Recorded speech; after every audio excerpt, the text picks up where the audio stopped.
C'est la première fois que la Suisse accueille cet événement. Alors la semaine dernière, on était dans la bêtise, dans le show, dans le côté plein, là c'est le cœur qui va parler. Et on a décidé de ne pas nous expliquer toutes les subtilités des catégories parce que de toute façon le spectacle va être rendez-vous. Juste vous rappeler que la catégorie B1, c'est des non-voyants, complètement non-voyants, donc on fait plus de blagues. B2, ils voient un petit peu à quelques centimètres de couleur. Et B3, ils voient un petit peu plus loin. Donc c'est pour ça que dans cette catégorie, on a évidemment le grimpeur et son guide.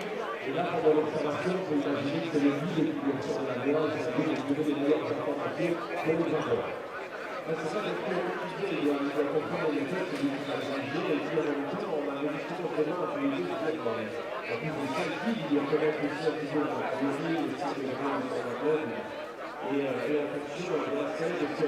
On peut prendre l'exemple de la théorie, c'est un coach vous avez deux guides, un guide féminin et un guide masculin, c'était un évident pour lui à gérer. Donc il faut aussi inventer un fameux, forcément, vous allez comprendre la catégorie, alors oui, il faut que le guide grimpe, j'ai besoin que là, tout le petit peu, j'ai un lien avec la tête, parce que tout est un lien plus piloté.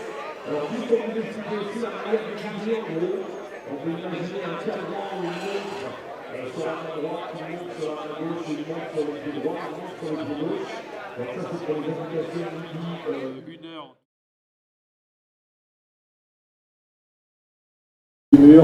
Sur les prises de pied, grosses, petites, volume, par volume, plus haut, plus bas. Puis ensuite, ce qui est assez fascinant, c'est les talons, pointe, crochetage ou autre.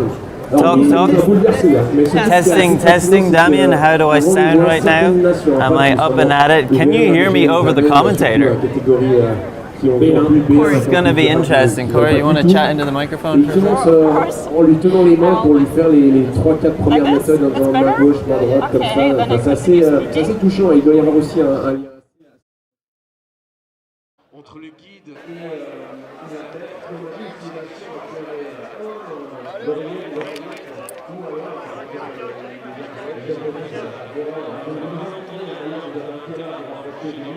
Des fois, il y a des installations en mur. On est ravis de vous accueillir parce que c'est fabuleux. Le seul problème de nous arriver dans la vie sur le salon, en fait, c'est que le seul à être médaillé chez les non-voyants, c'est les athlètes. Et je pense qu'à un moment donné, il y aura des guides qui seront médaillés aussi avec eux parce que finalement, c'est une famille. Alors, c'est pour ça aussi que comment cette finale, elle vient.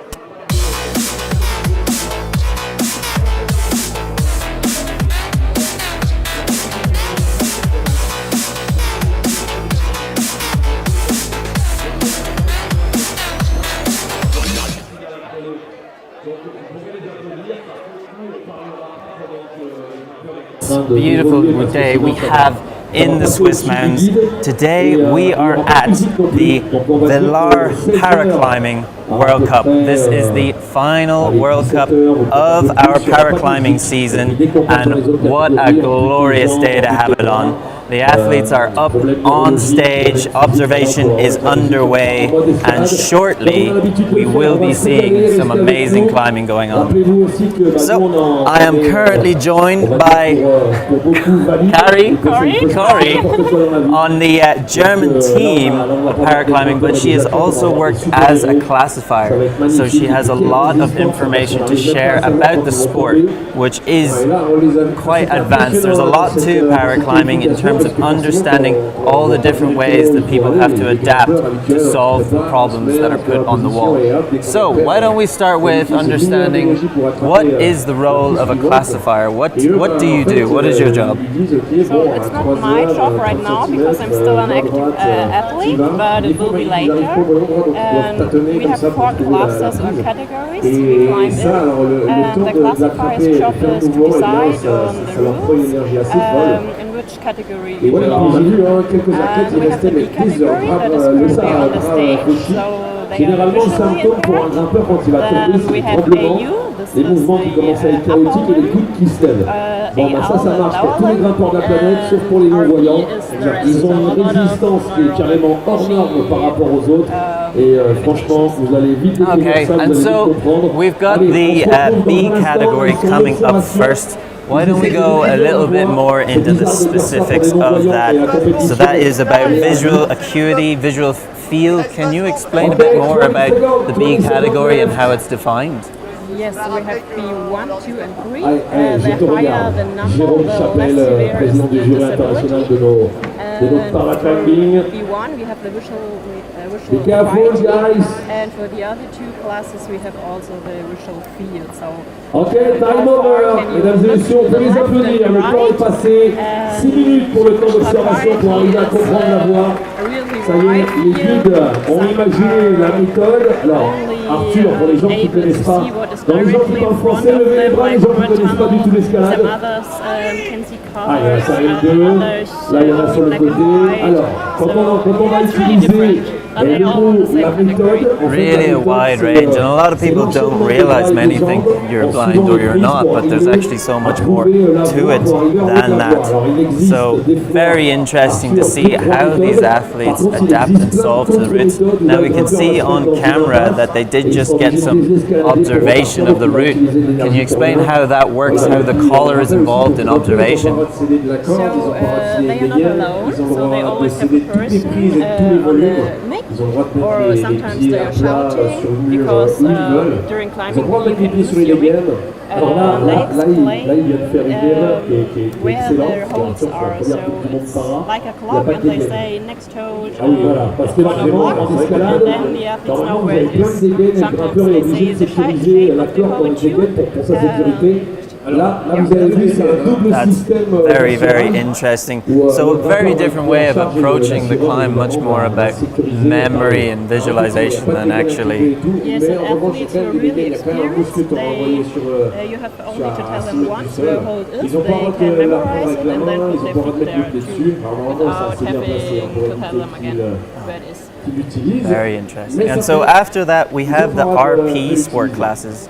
While we've got a bit of time, can you go into briefly the classification there? So this is a wide field too. So for one, you have limited muscle power, or you have a limited passive range of motion, or you have spasticity. You have a high tension in the muscle. Du côté de la musique, on peut se petite musique pendant 3 minutes et ensuite ça sera silence total. Bienvenue dans l'univers du paraclimbing. La première nation à avoir rentré les handis au niveau du championnat du monde avec les valides, c'était évidemment la France en 2012. Championnat du monde de Paris-Bercy, ils font partie de la même fédé. This is step one, and then you have to meet minimum impairment criteria to be at least in the less affected class. And the higher your points are, the higher the class is.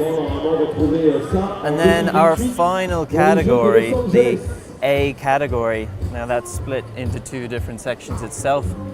Do we want to go into that quickly before we start? Yes, we have AU1 and 2. AU is the upper limbs. So AU1 means you have an upper limb, but it isn't functional, or you don't have a limb at all. AU2 is you have the elbow joint, but no wrist, and it doesn't matter on which side it is and how long the forearm is. AL is the lower limb, and we have AL2. That means you have one leg where the function is decreased, or you have AL1, you can't use your legs at all, or really limited, so you can't proceed. And so I guess for all of the categories, it's such a wide range in terms of what it brings in together, but we only have 4 routes on the wall. So what does that mean for how people solve the problems on the wall? So for route setters, it's really tricky because they have to think about what type of holds you can use. So for example, in AU2 you will hopefully never see finger pockets.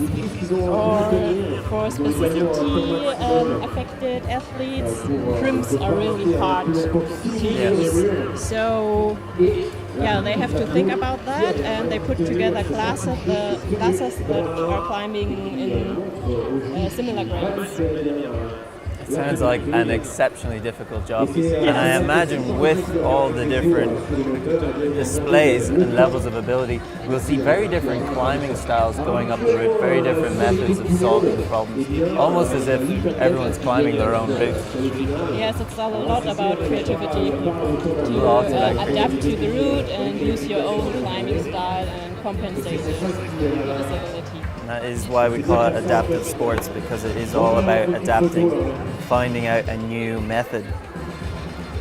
So it looks like observation is finished, and shortly we will be beginning with our first category of climbers, which is the B2 category. We'll be starting off with women today, and the first athlete out should be Nadia Berdice. So they are climbing on the right side of the main wall, and it's 7A. And we have a merged category here. So if one category doesn't fulfill the minimum criteria, so that means at World Cups 4 athletes from 3 different countries, they are merged into another category. So for example here we have merged the 1 and 2.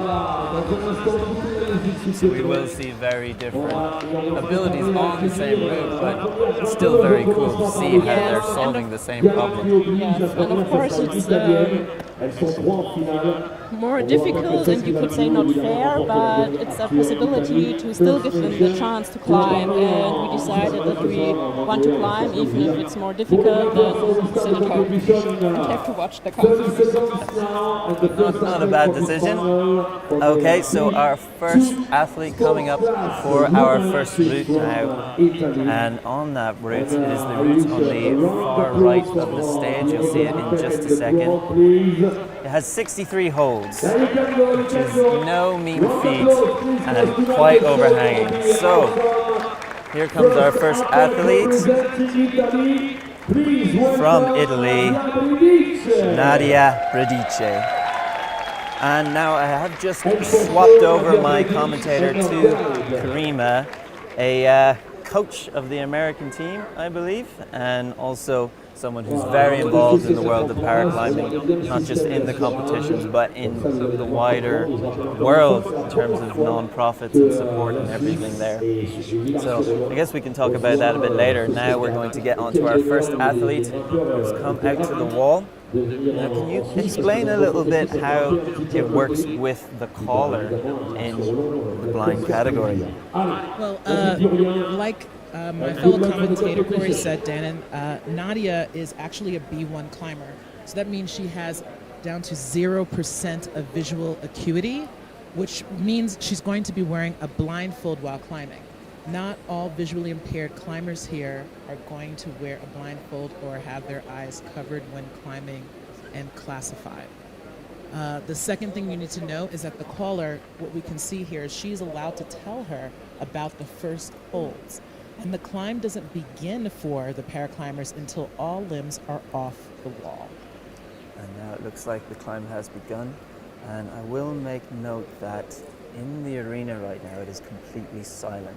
That is so that the caller can communicate with the climber while they're on the wall. And to pay homage to this, our commentary booth is going to be a little bit more muted than for other climbs as Nadia Berdice makes her way up the wall.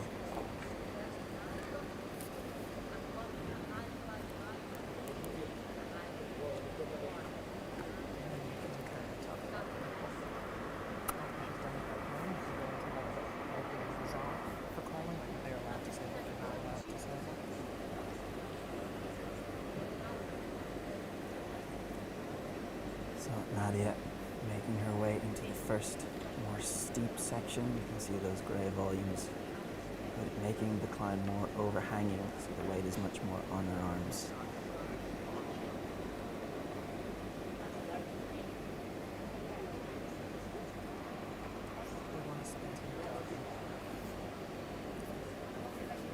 And through that first more steep section now, hitting hold 16, and should be moving up further to 17, 18.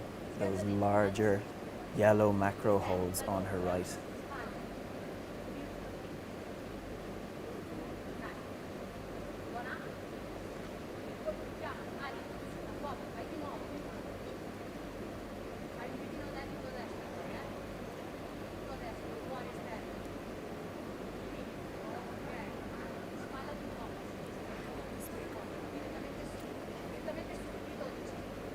Nadia is a very experienced competition climber. She has been making her way through the circuit, already winning, making finals in every single competition that she's done this season, merged or not. You can see now a bit of a fight through this corner section. Aiming to get to hole 22, can't quite make it though. And Nadia Raku is off the wall. Great first athlete up on the wall. Nadia has 3 medals in her past, silver in Salt Lake City this year, and 2 bronzes, one from Innsbruck and another from Moscow in the World Championships in 2021. At the IMSC Masters Cup, the competition in between these 2 ranking cups, she also was on the podium as well. She was without her collar, and actually Federer from the team from Spain was her caller. It was very interesting. Yeah. Can you explain a bit about the rules of calling? How does it work? Well, beta is what we're allowed to get. They're very specific. They can't say certain words that would give away too much of the route, allowing the technique of the climber to shine. So they can't tell them exactly what the shape of the hold is. They can't tell them what technique to use, but they can tell them the area where the hold lies, whether it's outside, inside, down, up, and right. And with that now, our next athlete, Edith Scheinecker from Austria, is getting shown the starting holds before she pulls on for her attempt today. Edith is quite well decorated with 3 gold medals in her past. Innsbruck, Briançon, and Los Angeles, all in 2021. So let's see, she definitely has the potential to be at that top level. Callers tend to wear headsets, Bluetooth if they can. Some people even use their cell phones in order to communicate with their caller. And Edith is known for wearing a hat during her competition. It's never fallen off, no matter how hard the route is, except that one time in Los Angeles.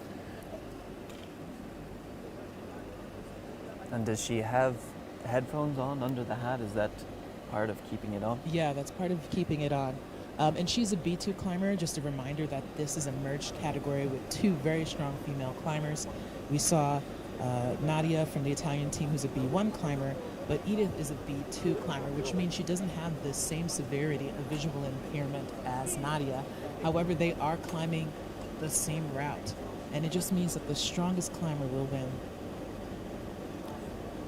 Now let's see, Edith Scheinecker is already making her way up towards hold 17. If she can manage her feet through this corner section.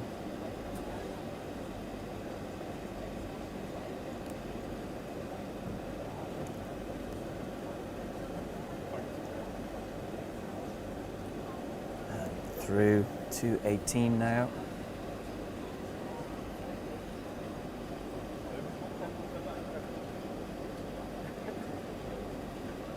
See Edith going through this shouldery crux, finding the next hold. With visually impaired climbers, I think it's really important to know that, because they are, waiting for that movement. The caller and the climber has to be deeply in sync. He has to place himself on the body of the climber, know how she rests, know when she's looking for a hold. And also, the relationship between the climber and caller is so innate that just changing the collar last minute could change the result of the climber's ability. Onto a slightly less overhanging section. You can see here the holes are smaller. It is going to demand more from the fingers. visually impaired climbers are known to have the best endurance because they are in internal lockup as they wait for each run. Really, really amazing how they're approaching the climb in a very different way, but still getting great success. All the way up at hold 30, to catch hold 31, straight to 32. Edith Scheinecker has found a new high point and is currently in gold medal position.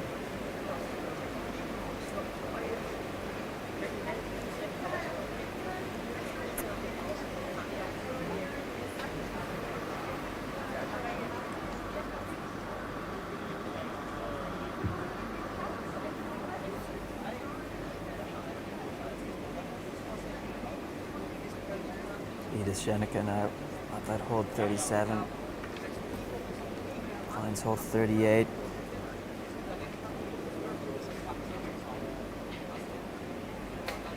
And then through to hold 40.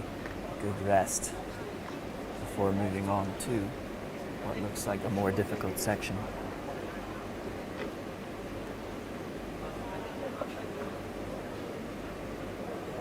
Visually impaired climbers in Edith's category has a visual acuity of less than 10% in order to qualify to climb in this category.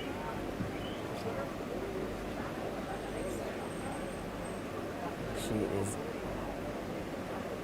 now fighting through this difficult section, but it looks like she might have gotten past one more crux move. She's looking a bit pumped here. There we go. Energy gone, but an amazing effort from Edith Scheinecker, getting a very high point on the wall, and only one more athlete coming out from the B2 category to give her a challenge. Et quand même, hein, ça c'est qualifié, gros challenge. Évidemment, hein, sur cette voie, parce que bon, forcément. So one noticeable difference in the paraclimbing lead climbing competitions is the presence of two ropes, two Villars. Can you explain that a little bit? Well, the two ropes is actually for safety. So you have one that keeps the climber from swinging out uncontrollably from the wall. As the ropes are steep, we're not lead climbing, we're technically top rope climbing. So you're not clipping in as you climb with some of the able-bodied routes. So the second belay is to keep that swing out. And now our final athlete of the women's B2 lead category from Great Britain, Abigail Robinson.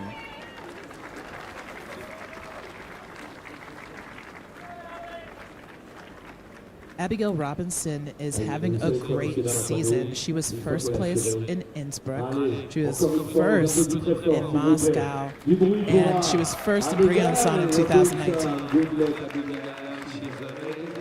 Great athlete. Now let's see, there's a very high point to beat put up by Edith Scheinecker. So what can Abigail Robinson make of this climb?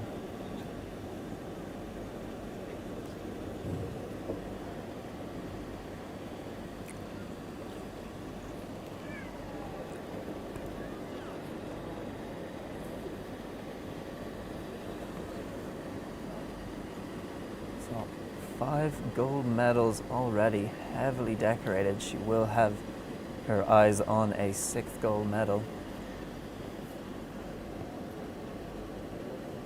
Let's have a see as she makes her way through this climb. Abigail's also a B2 athlete in this merged category, just for those who are just tuning in. This is the female B category. B1 and B2 category was merged, so we have an Italian, Austrian, and now Great Britain athlete who enters finals in first place. She's making easy work of some of the cruxes that stumped our other two athletes. Definitely showing a great amount of strength, and I'm sure she will be showing endurance soon enough as she gets to the later parts of this climb.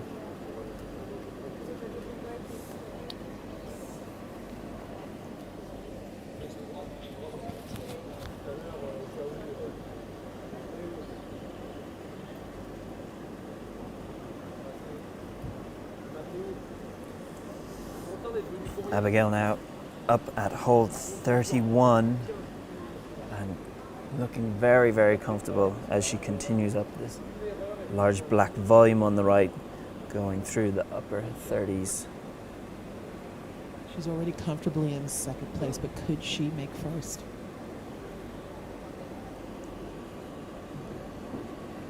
She's only a few holds away and looking quite fresh, although we did see Edith Scheinecker suddenly lose energy at this section. Would the same happen to Abigail, or has she got energy to spare?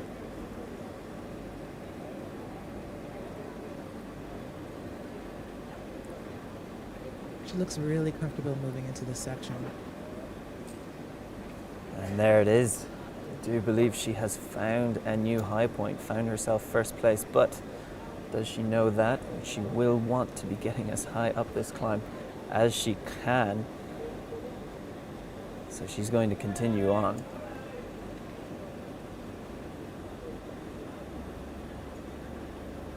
For those just tuning in, the reason why you don't hear the cheers of the crowd is because of our visually impaired climbers. They're wearing headsets so that their callers can give them the beta on the routes.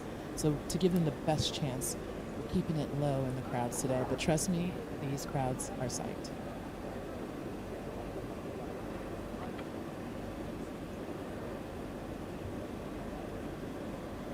Abigail now into the final sections of this climb, up on hold 56. She only has a few more holds left to the top. Will she have the energy to continue up further? She's making headway on the head wall. And I don't know, I think she has what she needs to top this route. You can see the elbows starting to come out. Only a couple more holds, but that is her off. An amazing performance from Abigail Robinson, and she has comfortably found herself a first place there. Voilà. Et c'est vrai que c'est tellement impressionnant. On n'avait pas les mêmes informations avec la guide. Là, So, if you are just joining us now, we have just completed the women's B2 category.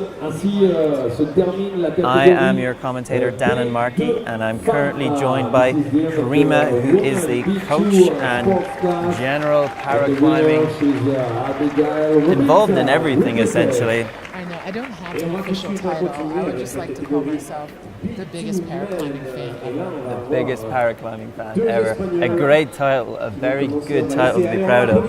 And so we have just finished our women's B2 lead final category, and we're now moving on to the men's B2 lead final category. This route is on the left of the route that we have just seen. It is the green route,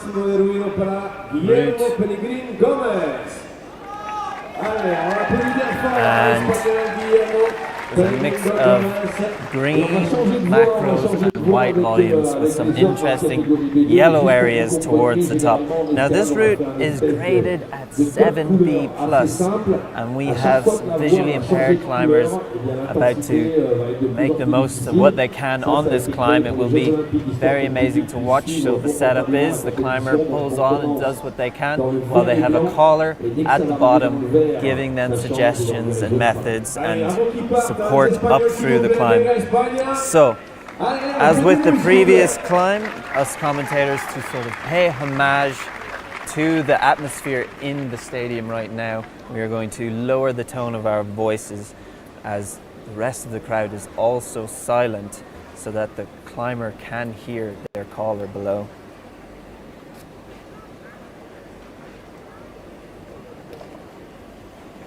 So this first climber out is Guillermo Pellegrin Gomez from Spain in the B2 category.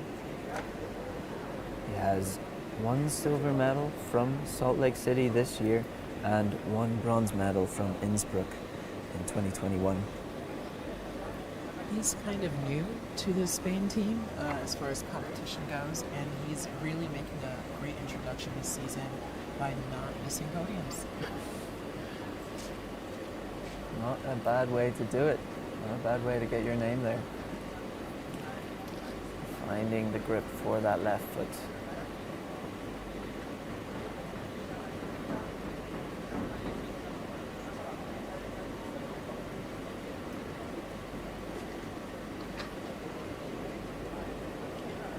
into some thinner holds, he will want to have some power to grip tightly through this section.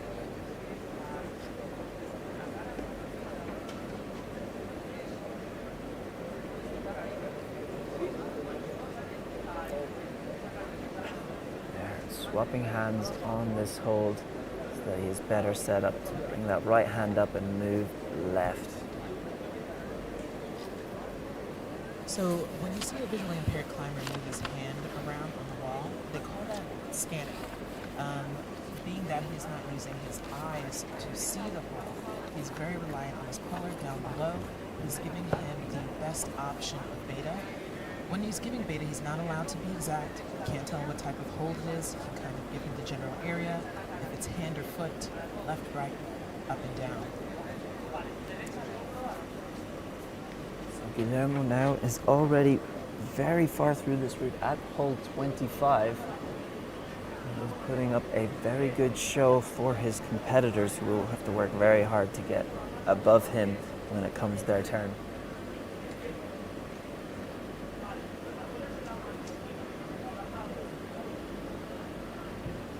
Very powerful on that left arm, loses the feet.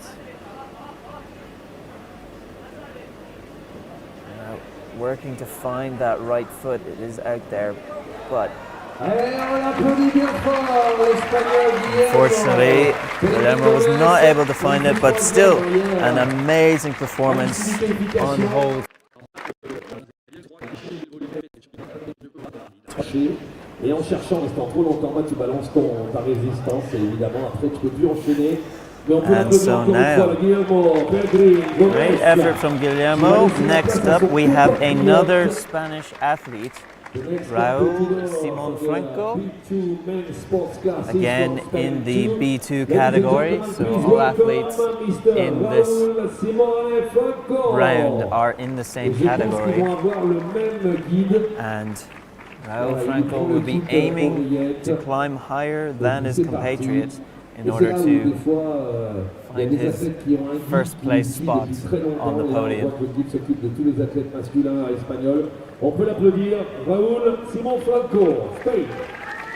has a lot of experience on the podium.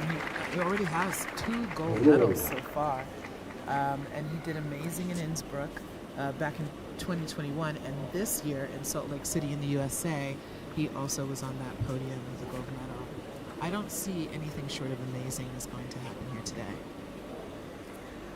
Very, very exciting, especially so well decorated, but he did qualify in second place, so we do have another athlete coming out after him, which apparently is going to be stronger.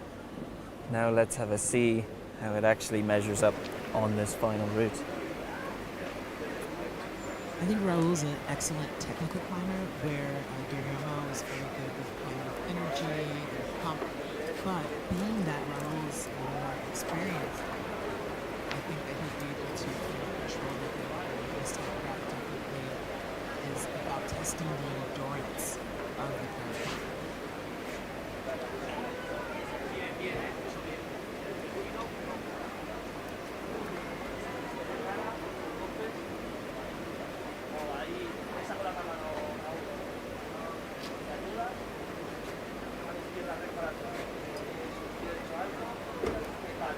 For those just tuning in, this is the men's B2 category, visually impaired category, which means the gentleman here has less than 10% visual acuity.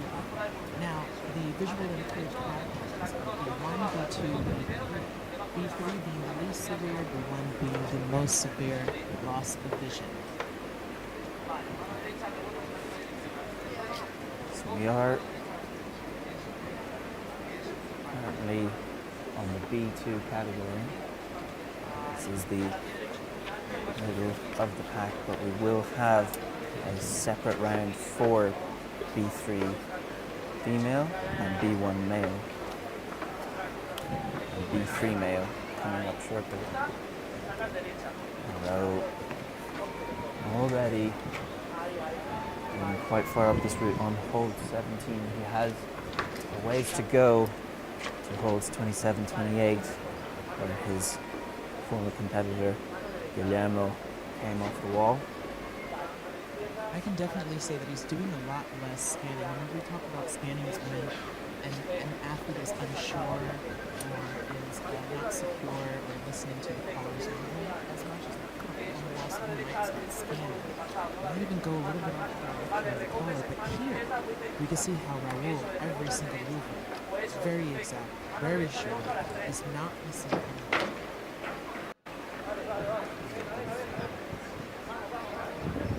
What you said about having that more technical level and experience, but we do have a foot slip now. Manages to save it. It was the foot slip that cost Guillermo in this section. Now can Raul find this right foot? He can. He's already secured a second place. A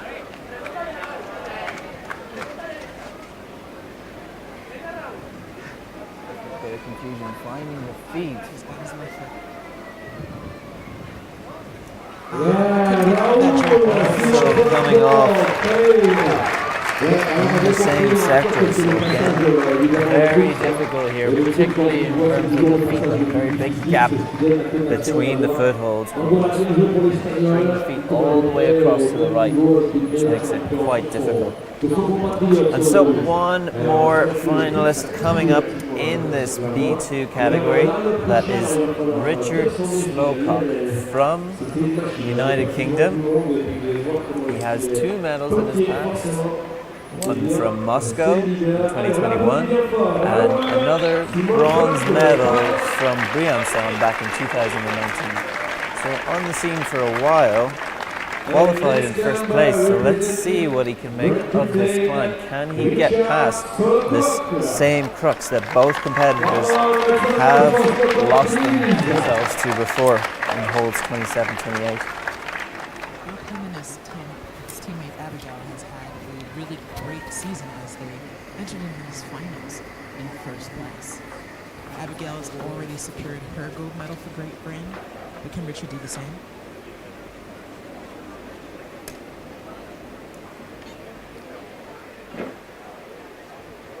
As you see here, his caller, James Vardy, who's also the overall team coach for Great Britain climbers, is giving him his first movements, which they are allowed to do, usually impaired caller.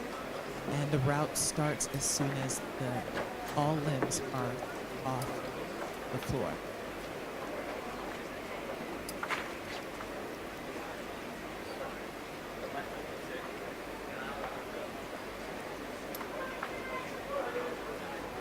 So Richard off to a quick start. We have seen both athletes get through this first section at varying speeds. Richard looks to be a bit on the faster side. That is often one of the techniques for endurance climbing, to just climb fast before the pump gets to your forearms and makes it almost impossible to continue.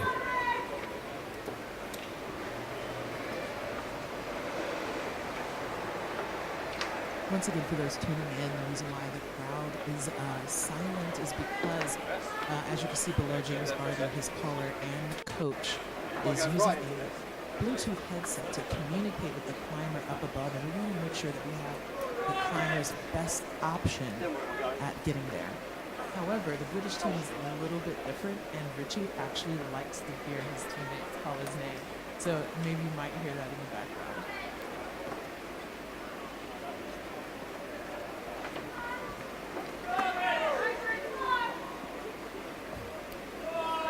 Interesting fact, Richie used to work for Rolls-Royce, and he says it keeps his climbing driven.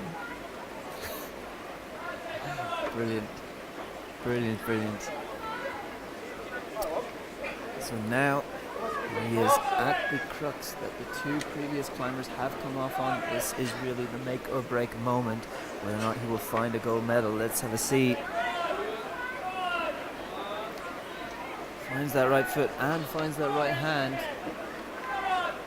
And getting up further, it looks like Richard Slowcock will have found himself a first place in this round. That plus did it for him. He definitely has a goal to reach his teammate Abigail Robinson's goal, which means that the British swept that category.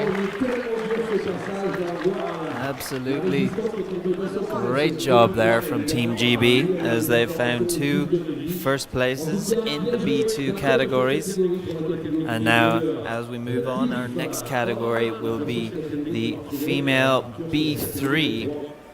So this is less visually impaired than the B2 or the B1 categories.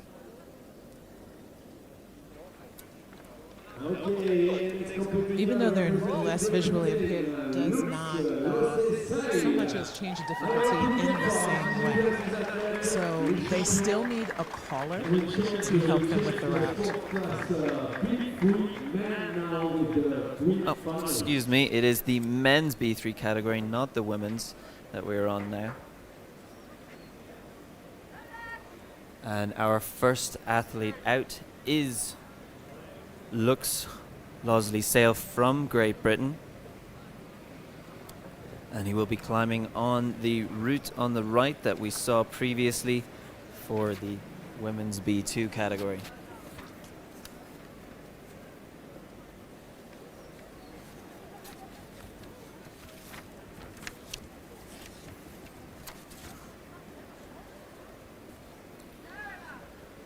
So Lux getting ready to pull off the ground.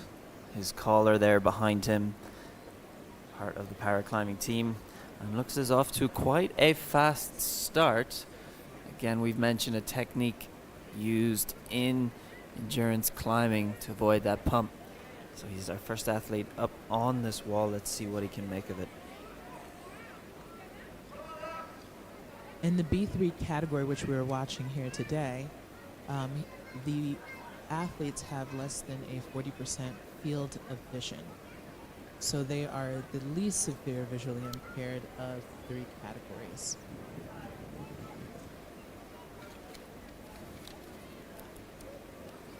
And now making his way up into that corner between holds 17 and 18, and quite happily moving through further up, about to mantle left onto this less overhanging section.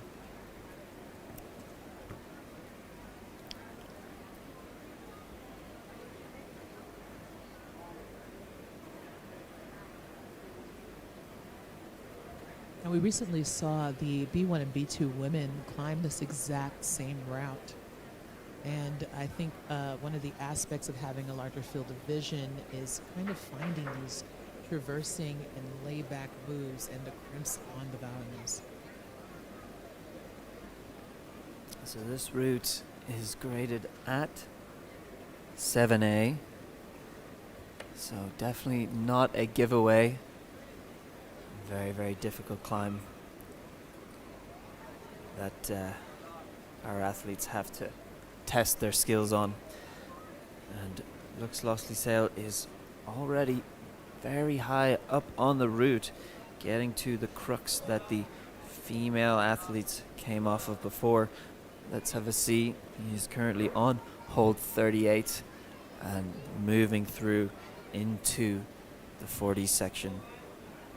Now his teammate Abigail wasn't able to top this route. And I already see that he had to do a shakeout rest to get through this bit before the head wall.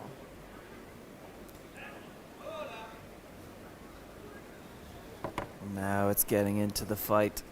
Let's see, there will be a bit of respite if he can make it up through this head wall. Lux Losley Sale composing himself now for the next section.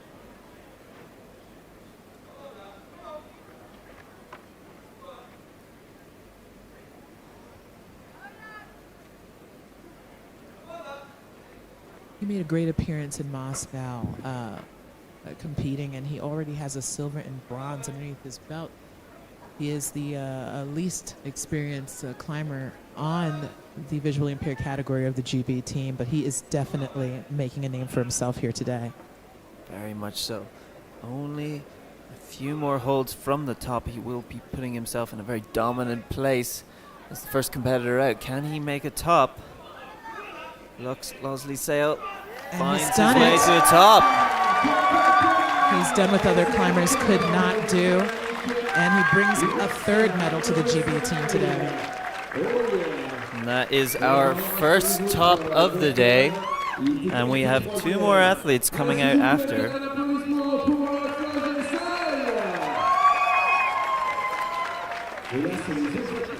So let's have a see. A dominant start from Lux Losley Sale, but our next athletes from Canada, Chaz Misuraca. Let's have a see what he can make of this. Chaz Misuraca made his debut this year in Salt Lake City, wowing the crowds with his unique style. He's known as the Blind Explorer on Instagram and is already doing climbing films with some of the top athletes in Canada.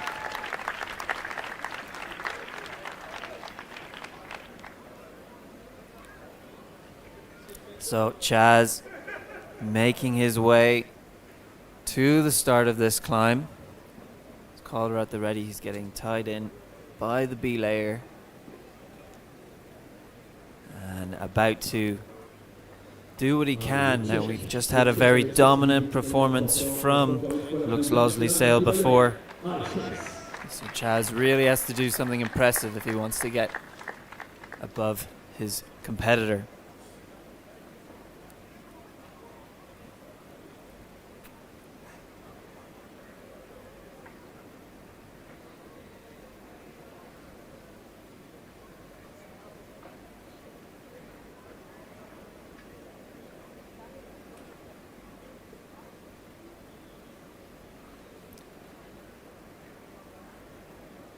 And Chaz now making his way through this first more crimpy section.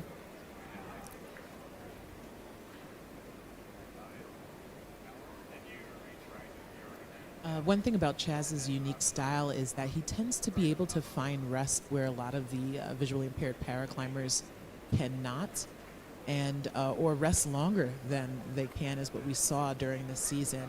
And it's making him very unique. He's used to very long outdoor routes outside, and it shows in his competition style climbing.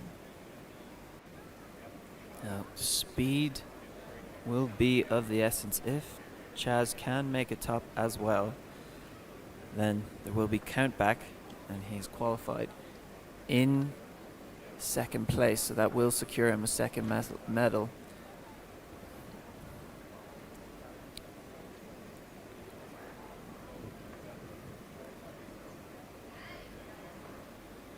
Chaz now figuring out what he wants to do in this crux, coming across onto the more vertical section. You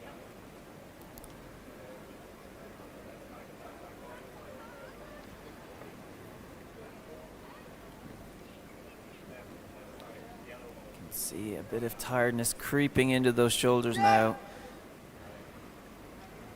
His usual caller is actually his girlfriend, and down below it's actually his teammate's boyfriend who is caller.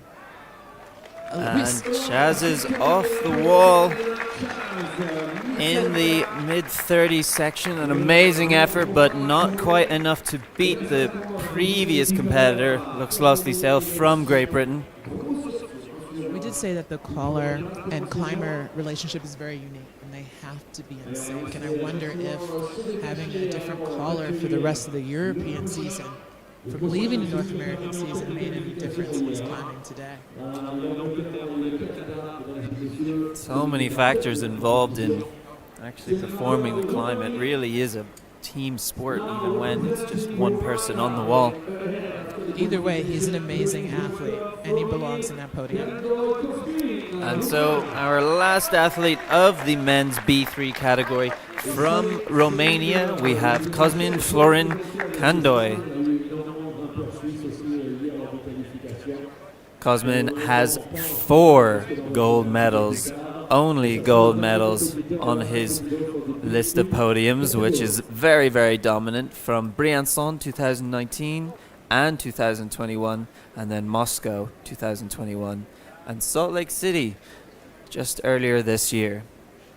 So he has qualified above Lux Losley Sale. So if Cosmin Florin Candoi can find a top here, he will secure a gold medal position. And just a week ago in Imst, Austria at the Masters Cup, he also got first place.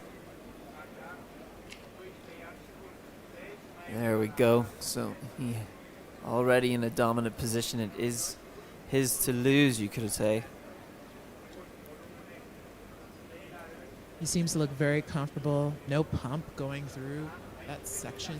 Definitely tired a lot of other athletes out.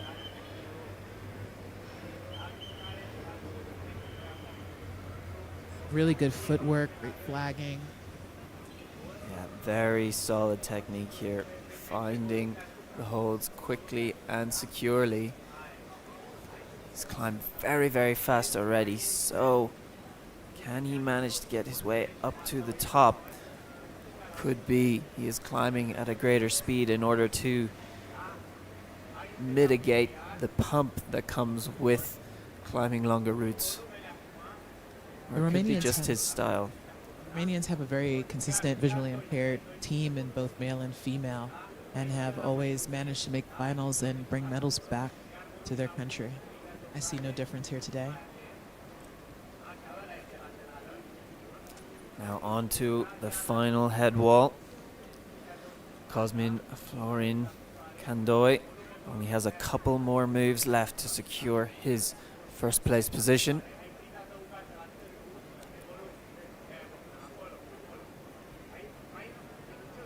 And standing on that dual texture part of the hold, very, very impressive. One final move left. And he's got it. He has made it.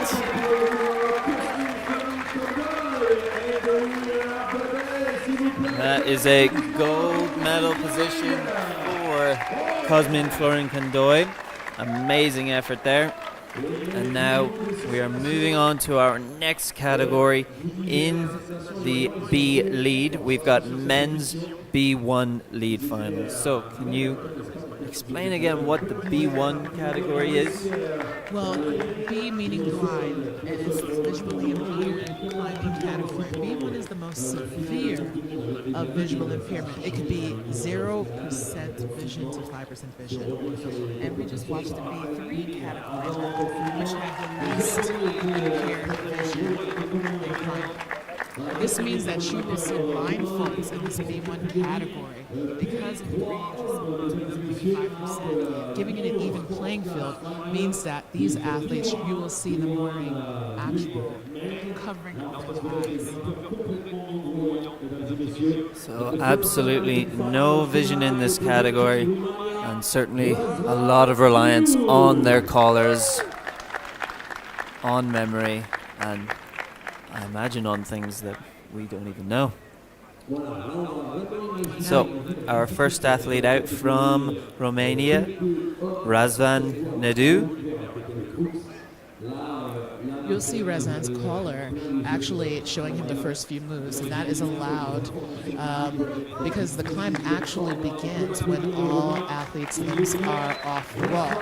So you saw people the routes, they're actually allowed to feel the routes, the visually impaired athletes, the first couple of moves.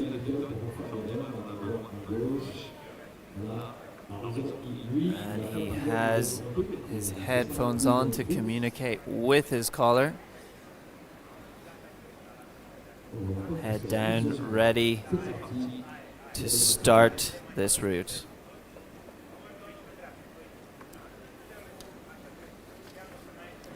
So we are back to the green and white route on the left.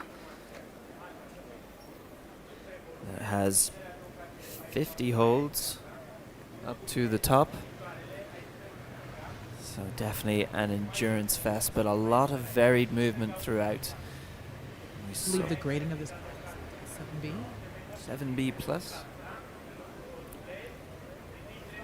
So, and we did notice a particularly difficult section where all of the athletes in the previous round had a tough time with, up at holds 27, 28. Let's see now if Razvan Nedu gets to this section and how he will overcome those challenges.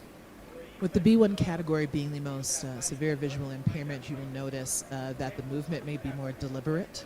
You know, if you notice the previous category, which were B3, it was a lot more quicker. B2 category, who also was on this route, and knowing how pumpy it is, that means that the endurance of the B1 climbers have to be greater. Very, very amazing. I have heard that often the B1 categories perform surprisingly well compared to the other visually impaired categories. Yes, and they tend to have the climbers who have actually had more years of experience in climbing that end up in competition. So let's see now if we do see this represented by our athlete Razvan Nadu from Romania, currently making his way up this climb. He's currently on holds 19 and 20, moving up towards 21 and further. His caller, the caller for Razvan, is really working hard and making sure his athletes get where they need to be. Romania has one of the most consistent visually impaired category teams in this competition series.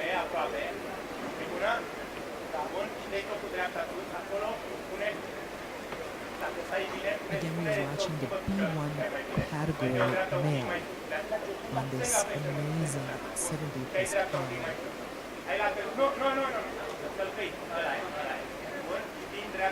Now, entering the section that previous athletes on this climb have found particularly difficult.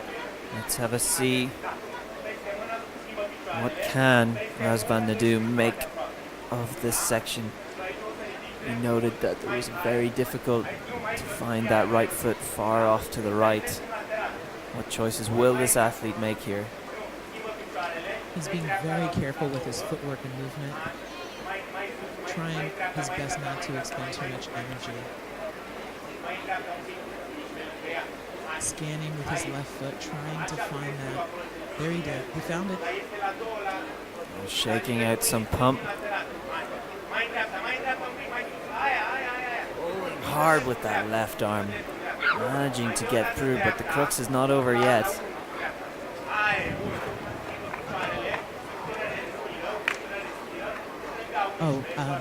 Again, this is men B1 lead, which means that he is completely blind. He is wearing a, because there's less than 5% acuity to make it even playing field for those between 0 and 5% of their visual acuity in climbing this route. So that means he can't see that right foot, he can't see that left foot. And he's going to do more scanning on the route than you'll see in the B2 and B3 categories of climbing. Razvan Nadu is searching for it, he's searching for it, and he's found it. He has made a new high point on this climb above the previous competitors in other rounds. Getting out of this gas stone will be hard. He's managed to find it. But the pump was too much. Amazing effort there from Razvan Nadu. Amazing effort. Struggles with that crux, just about couldn't find that left hand, but pulling through some very, very difficult sections on this climb. And so our next athlete up from Spain, Francisco Javier Aguilar Amoedo. He has 5 bronze medals, 3 silver medals, and 5 gold medals in his past. He's been on the circuit for a long time, since 2016. And now he has a big challenge ahead of him to get ahead of Razvan Nadu, who has made an amazing performance on this lead climb. A true legend in this category and a wonderful human being. Javier is known for his endurance and his ability to find his rest very well in his routes. Ça va être impressionnant. Si vous voulez écouter un petit peu, vous allez voir apprendre le leader. See, we've seen very technical cruxes on this climb, and I wonder if his ability to find rests will allow him to have more energy to figure out this technical crux. Razvan Nadeau just losing energy on hold 36, but an amazing performance there. What can Javier make of this climb? He is the most senior of those in this category. Not only is climbing the longest, but the other two are quite young. And it shows you that no matter how old you are, you can podium. Javier, with 39 years old, he might be showing us how it's done.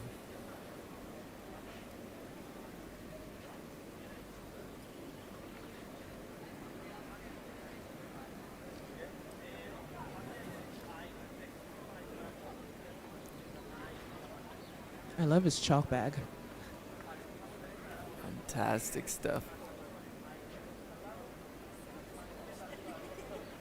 For those watching with the two-rope belay system, I know if you're watching visually impaired climbers, not only are they searching on the route with their collar below, but they also have to make headway through the safety ropes and to the crux of this climb. Some people may wonder, why are there two ropes? Well, those two ropes are actually for safety. This is elite climbing wall, but yet we are operating on top rope for all the paraclimbers and even playing field. Not all paraclimbers can actually clip routes. So all the routes are top rope, and then a second rope is for the swing out of the steep route. So Javier already making it quite far up this climb on hold 18, just finding hold 19.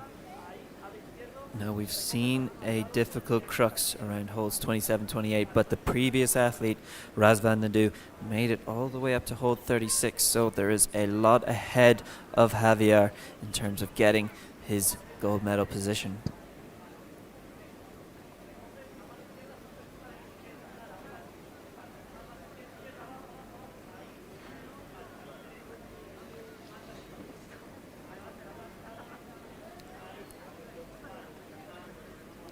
Finds that right heel hook, very thin heel to pull on, but has the technical ability to lift his hand off slowly using that heel hook. Now Javier is about to come to the first big crux of this climb.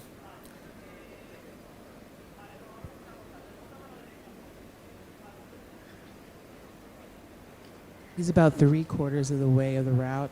This was hard for all categories to surpass, and only one has so far. Could Javier be the second?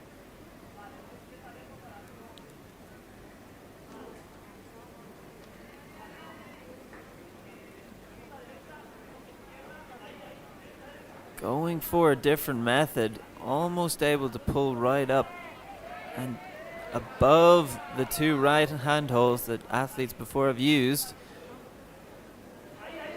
And he gets it. Able to get it. What an amazing choice of method through that section. Now he's still got a couple of holds to go. Does he have the energy to keep pushing through? Another crux we saw as a cross through underneath this yellow there he is, volume. finding his rest that we talked about.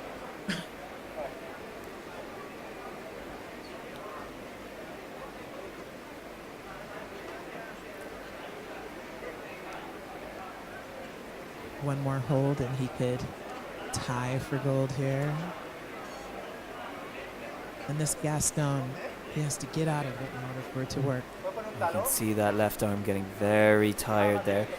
Going back to take a little bit weight off it, but now going again. Here's the move. Come on, Javier. Javier now again going for another method through here, And but he's it got looks like he has found the next hold, and he has found himself above the previous competitor, Razvan Nadeau. But there is one more athlete coming up after him, So he will want to put on the best performance he can in order to reduce the chances of anyone getting higher than him. It seems the caller is on the edge of his seat as well as he guides him up onto these slopers.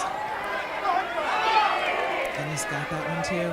The fight is on now. Small crimps on those volumes. Those are all the way out. The head wall will provide a little bit of rest, but he's out of energy. And Javier is off the wall with a fantastic performance, currently leaving himself in first position. Now we have one more athlete coming up after, so we will have to see.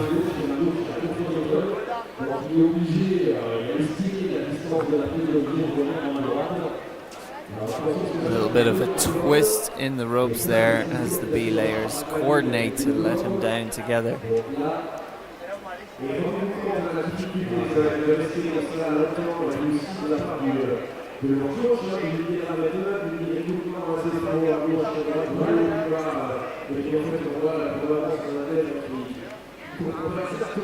And so, as we're waiting, just to update everyone, inform you, we are currently in the men's B1 lead category, and if you haven't noticed, we have a slightly muted tone. That is to emulate the atmosphere that is in the arena right now, as the blind climbers need complete silence for their callers to be able to communicate with them as they make their way up the wall. Actually, many of the climbers I know have told me a very similar story, that in their climbing career, one of the most powerful moments was the Paris World Championships in 2016.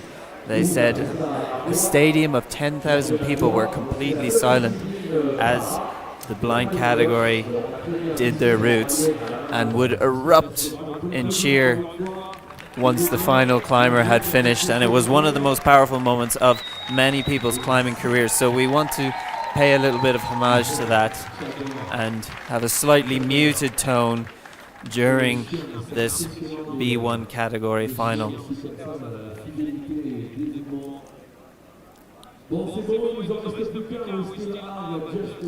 And so one final athlete to come out in the B1 lead round. This is Sho Aayita from Japan, a exceptionally well decorated athlete with 6 gold medals. Aayita's been around as long as me, and that's a decade.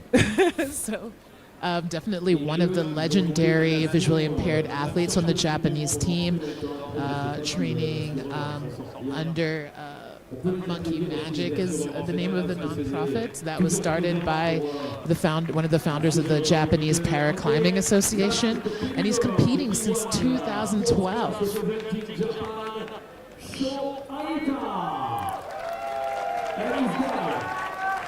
And so Sho Aayita making his way out onto the start of this final climb. We have not seen a top of this climb, so it will be exciting to see what Sho Aayita can make of it. We watched him in Innsbruck just recently, and he was able to provide a top of the climb, and it was a very magical moment for the entire crowd. So a lot of apprehension now to see what he can make of this route. He had an amazing qualifier round. He was the only person who topped a round in a qualifiers round in his category. As you can see already, a very different style Sho Aayita has, how he finds the holds, and that is one of the great parts about the sport, that everyone really develops a very unique and personal style. So in some ways you get to see a different climb happening every time. The difference between calling styles in different countries is also interesting. For instance, you'll notice that the Japanese team is not using any Bluetooth headsets, but is relying on the sound of their own voices to guide them up this huge steep wall today.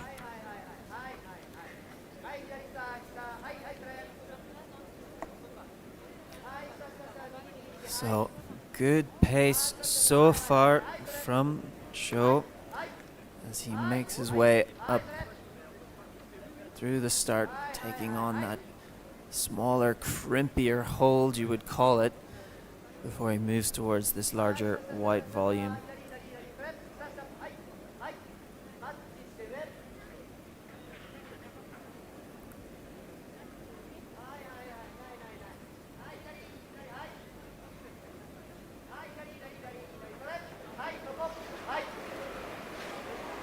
The Japanese Paraclimbing Association is the most successful medal-winning visually impaired team in the IFFC, and it shows no sign of stopping as we watch Sho just masterfully ease his way through this route much quicker than the other competitors.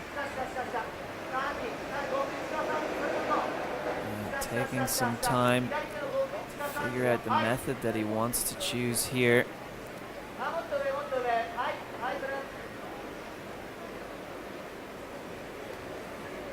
Looks like he has set up, found the sequence.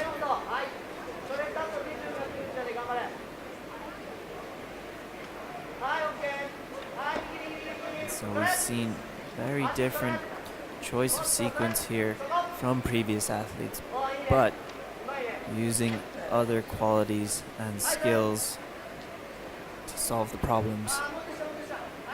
A reminder to those who are just tuning in, now the caller that you will hear or see below who is guiding the climber, they are not allowed to tell them what type of hold or what type of technique to use. They can tell them where the hold is in the area of their body, whether it's more left, more right, up, down, inside, and out. So now Sho Aayita is at the crux that we've seen all climbers struggle with so far. But looks like heel to hand, very advanced method there, pulling straight through that crux. That was very, very impressive. And now we're resting on a bent arm before he tackles the next part.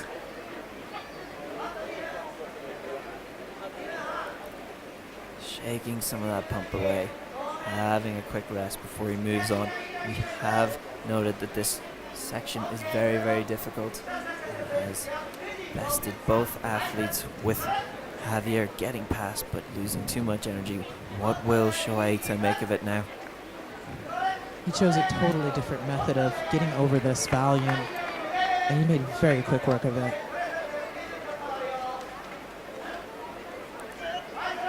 Now we can see sounds of desperation now. Sho Aayita is starting to struggle, but looks like he's making through onto the head wall. The crowd start to cheer and are told that they shouldn't be doing that. Their excitement in, that's for sure. How could you not? And now there's one head wall left for Sho Aayita. He already has a gold medal today, but I'm sure he wants a top, so he keeps on climbing.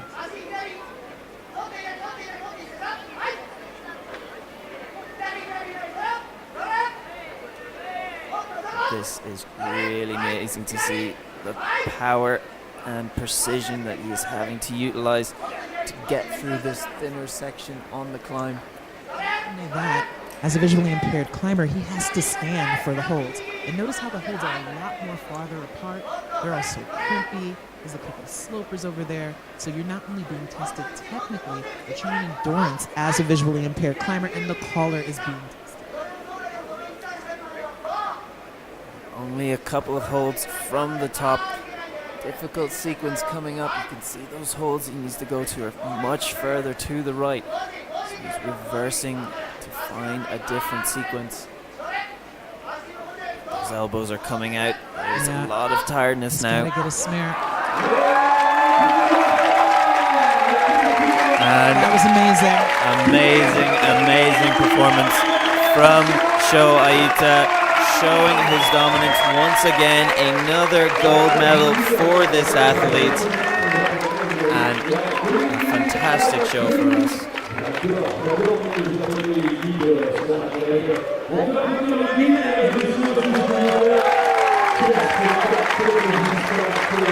What a showing to get lucky number 7. A good show for Sho.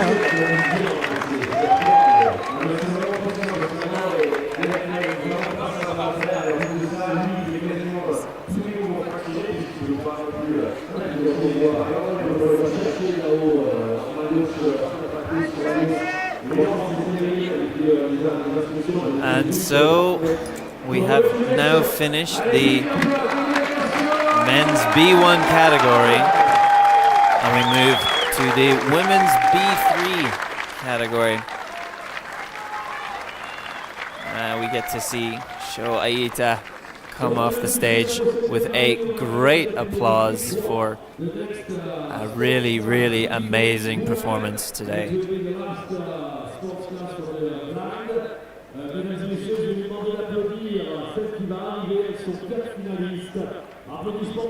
So now, getting ready for this women's B3 category, we have 4 athletes now competing here.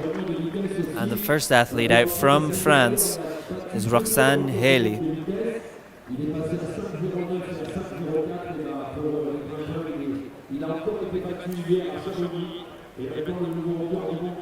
Roxane making her way, getting that initial briefing of the start of the climb.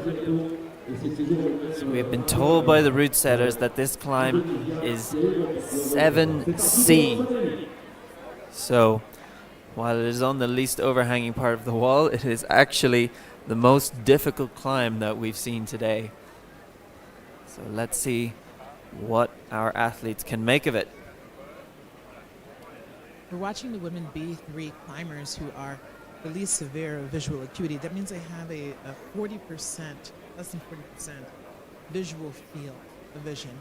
And as you see down below, she has a caller or coach from the French team is guiding her up this very interesting and traversy climb.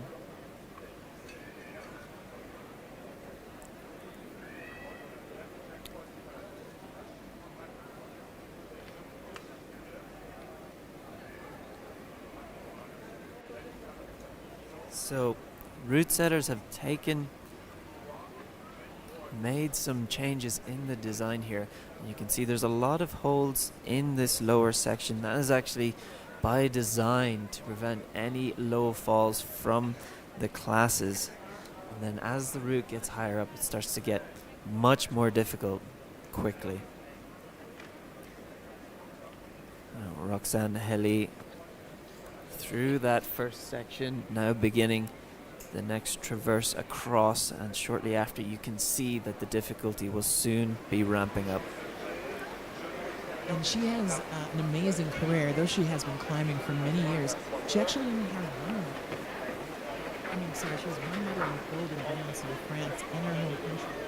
She has made podium a total of 6 times due to the bronze medals that she has received in France, Austria, and Italy between the years 2013 to 2019.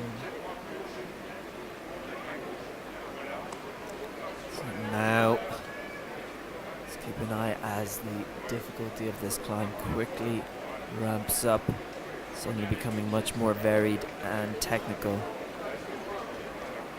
I think the big crux for visually impaired athletes are going to be able to find these crimps around volumes, them being reachy, and often around sides and corners kind of adds to that difficulty, which would be testing the endurance of the visually impaired athlete.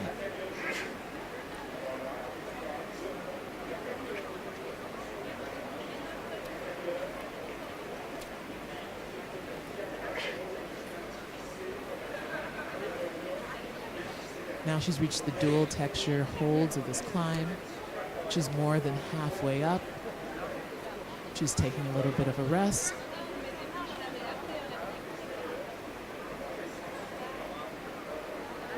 Here it looks like there is a bit of a crux. There's a very big reach and lean to the left, but it does look like Roxane Haley has managed that.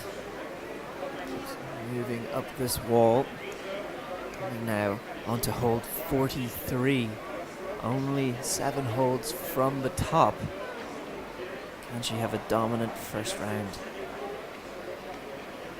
I have to say this category is definitely stacked. It is very close for the women in this category and qualifiers. It does not surprise me that we're going to see a lot of close to, or maybe even just a hold away from some of these ladies in this round. Trying to find the texture part of that hole with that foot, and off she comes. Roxane Heli making her way 2 holds, 47 and 48, just before the top, but we still have 3 more athletes due to come out and test themselves on this route, so already the competition is very, very tough.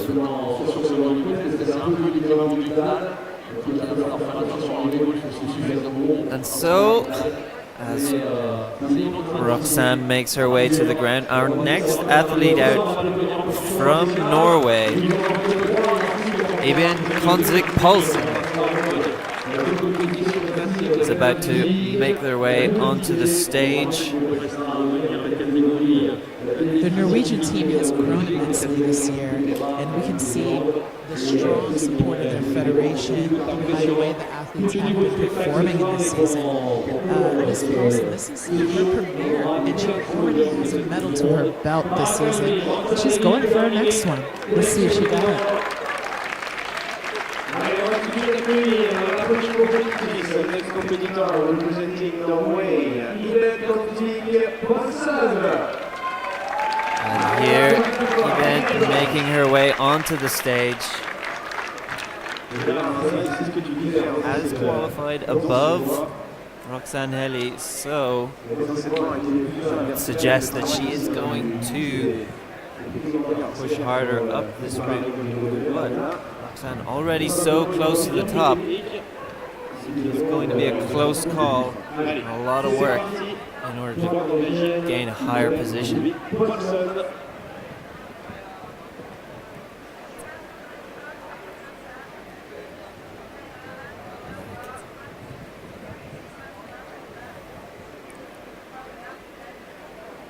So, Eben Konsvik Poulsen now moving through this first section that we mentioned is designed to reduce any issues of falling in the different categories. But you can see those large feet, they're not positive. You do have to stand on them correctly. Now making her way into this blue section of the climb, which quite geometric, quite hard to find the parts to hold on to. You can see now Eben taking some time to figure out what holds she wants to take here. What I really liked about Eben's style of climbing and the way her and her crawler's connection is that she seems to be like definitely breathing. She's taking her time through the routes.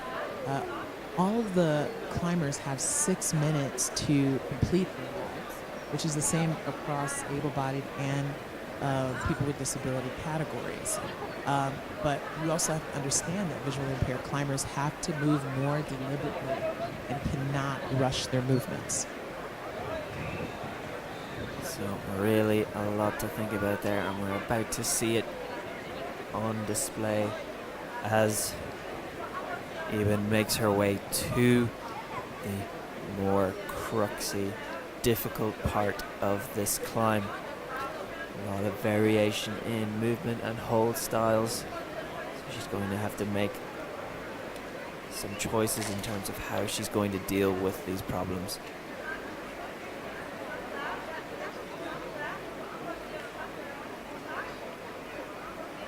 Finding those holds around the volumes, or scanning as we call it, does take a lot of energy out of the visually impaired climber. And this, in a way, is a crux for the visually impaired climber.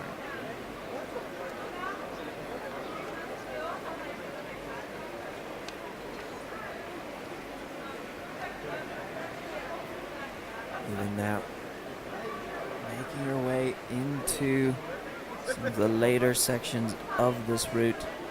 Currently making that big lean across on hold 40. So a couple of holds away from Roxane Heli. Looks like she still has some energy.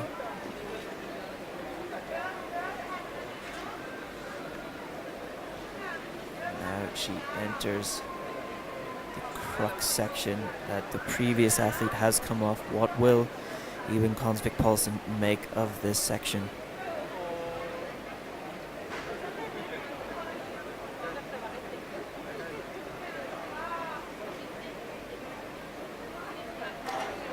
And she's come off the wall, but not without something in her pocket to take home with her. Big applause, big applause.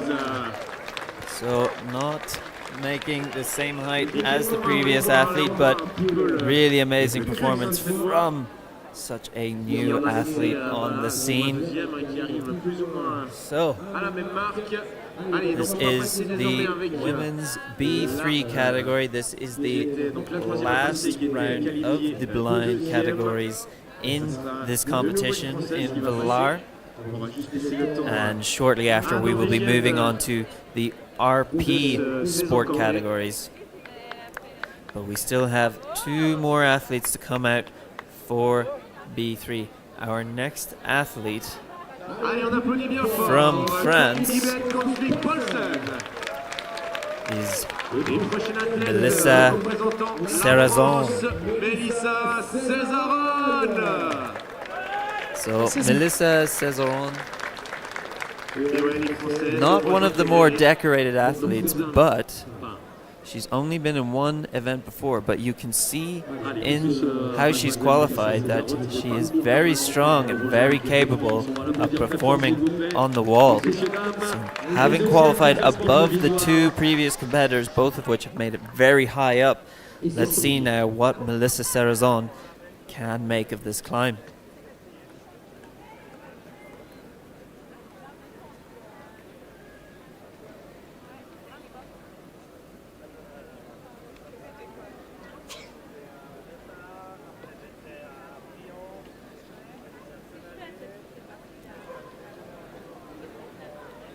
Melissa taking her time through this first section, finding her flow, finding her form. And that's not just within herself, but also in that connection with her caller. So many more things to be thinking about as she overcomes the challenges that this route is about to give.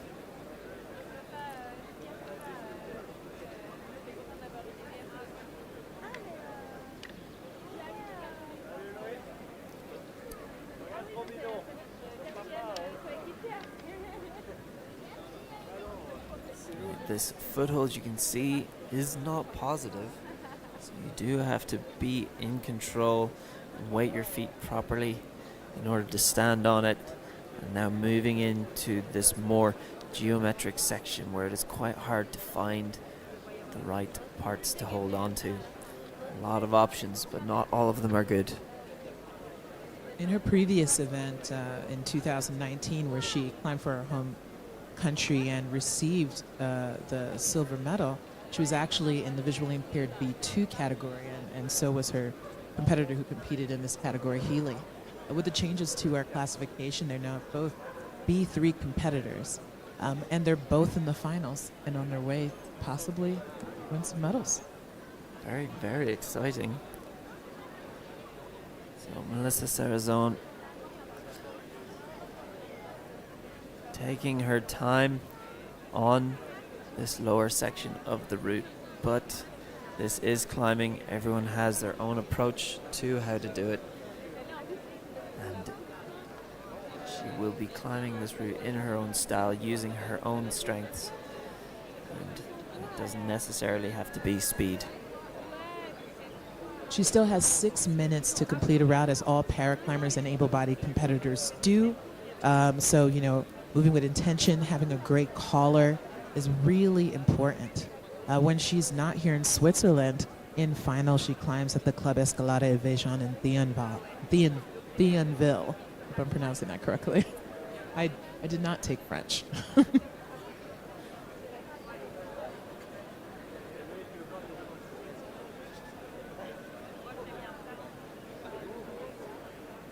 Melissa struggling slightly with the feet on this section, so having to go with a different option. Did not find that left foot, but then makes it work with a right foot. Now she is getting set up to enter the more difficult part of this route. We have mentioned before that the route setters have told us this route is 7C, not an easy route whatsoever. And the start is designed to be larger, simpler holes to prevent any risk of falling. And now this later section suddenly ramps up the difficulty.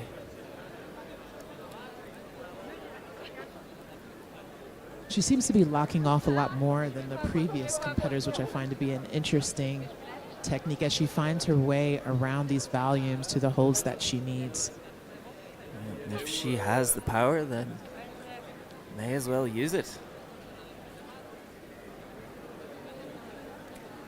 You can see there these vertical black volumes with blue holds spread out on it. Very difficult to find. Very, very involved climbing. They require the climber to use much more extreme and advanced body positions in order to get through. You cannot just pull down directly on these holds. So you will see more movement in the body as they come through this section.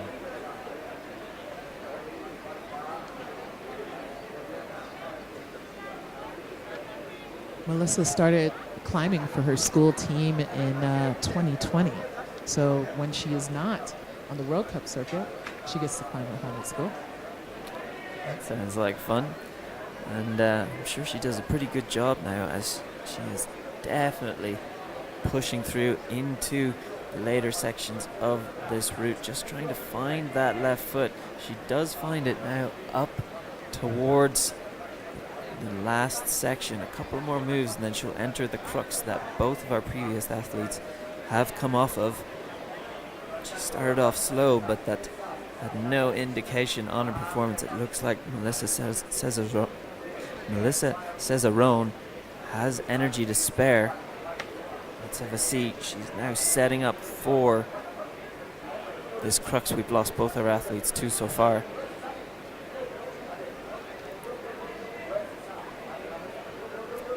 Just trying to find that left foot. And she's found it. But she's come off. Took a lot of energy out of her. Also off there. Amazing effort from the French athlete, Melissa Cesarone.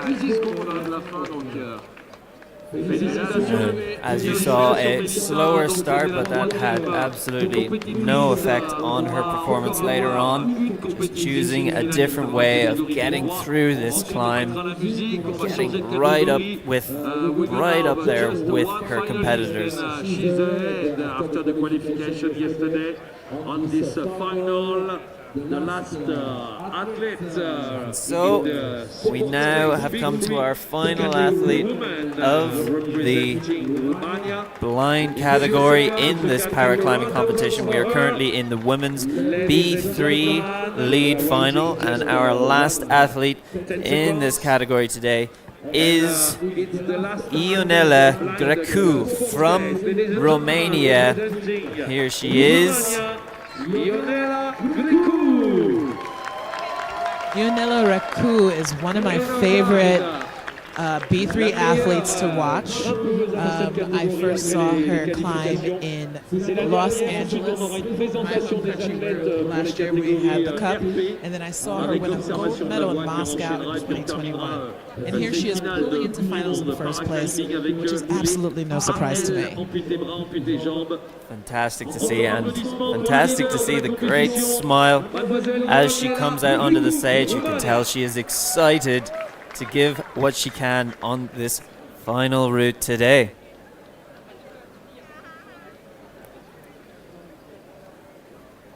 And so Ionella Raku off the ground, making her way through this first section. As we mentioned, the holds are larger. It is designed to get athletes higher up, reducing the risk of any falling, but still quite involved, quite hard to find the feet that the sweet spot on the sloper volumes for the feet, you know, getting that right toe, or, you know, making sure that heel doesn't slip It's definitely a challenge when you're visually impaired to not know where your feet are going. Yeah, very, very challenging, very, very impressive to be able to work solely on feel through these types of movements. I had mentioned before in our previous categories, but Romania is known to have the most consistent medal winning visually impaired athletes of the last few years.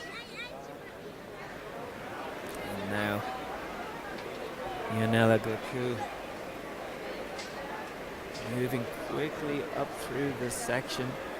That is one of the strategies climbers use on routes, moving fast in order to work against that pump, that lactic acid, that blood that builds up into the forearms and inevitably puts us all off of the wall.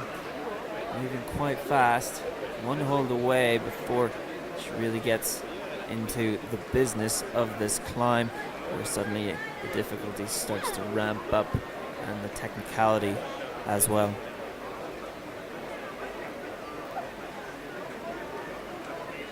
I'm not surprised that she actually is moving quicker through this route than her previous competitors. And then here what I consider to be the first crux for visually impaired is kind of finding the sweet spot around the volumes, especially for the feet. Yeah, you can see a lot of those holds are quite small. It'll be very difficult, precise to find for the feet.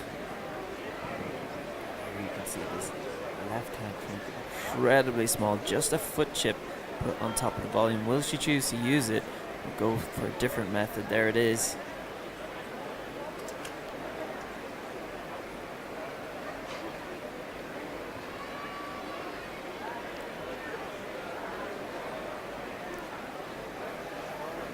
Now Ionella Raku taking some time to shake out, but looking very confident through this first section. Only a couple more movements and she will be hitting the crux that has put off all of our athletes. So it really is a make or break moment in this climb.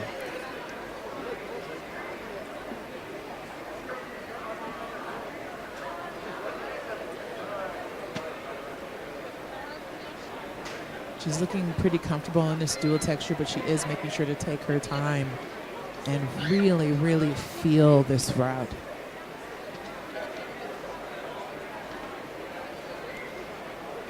Wow. Once again, part of being visually impaired is scanning for that hold, because the caller cannot tell them exactly the shape of the hold. They can't tell them, exactly what it looks like or what technique to use, just the area of where it may be. And all of that scanning, that moving the arms around, finding the feet, does take a lot of energy out of the climber. And it shows you the endurance, the pure endurance of these visually impaired athletes. Pure endurance now.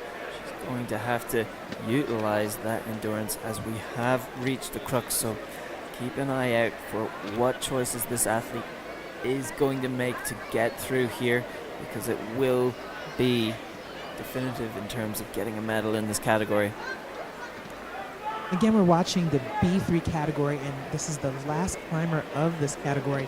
Following this category, we will take a short 15-minute break and move into the next category. And struggling to find that next hold on the volume, reaching up with the left. It looks like she has got it, but now very, very difficult to move up from this position. You can see the next holds are not good and pointing the wrong direction. So a lot of body position required. She's using every second on this clock to make sure she has the movement. Surprisingly, she fell off this route, but not without securing something for her home country. So a great fight there from Ionella Raku. All of our athletes finishing up in very similar places on the climb. So a very close call for those results. We'll have to wait and hear from the judges what the verdict is for making any assumptions, but fantastic performance from all the athletes. So we finished the final with the man, the fourth class. And so that is our blind sport climbing class finished today. Amazing performance from all of the athletes. Absolutely standout show. And now we are moving on to the RP sport class. So, my name is Dan Markey, and I am joined today by Karima, coach and general all-rounder of the paraclimbing world. Hi, David. New York City, part of the USA paraclimbing team for the last 8 years or so. So, I'd love to take a second to ask you a little bit about how this competition is built. As we watch our RP athletes come out, I think that's very interesting is how the paraclimbing communities are funded, particularly in the USA. So you are involved with some non-profit communities. For the last 10 years, I've run my non-profit called Adaptive Climbing Group, and it's a national non-profit that sponsors, one part of the program is sponsoring athletes to compete locally and nationally. So actually, 2 of the athletes in finals are sponsored by my nonprofit, and we help with everything from housing, funding, their training kits, free access to the climbing gym, because as we know, the majority of the people with disabilities are below the poverty level in their countries. So we do the part to try to fill the gaps where our federations cannot.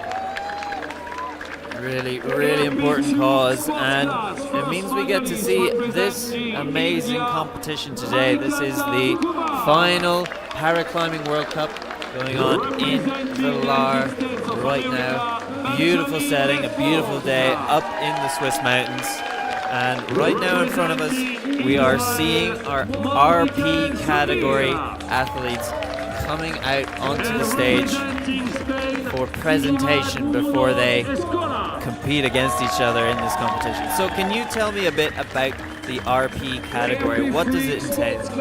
Well, the RP category, known as range of power, and previously before that was known as neuro category.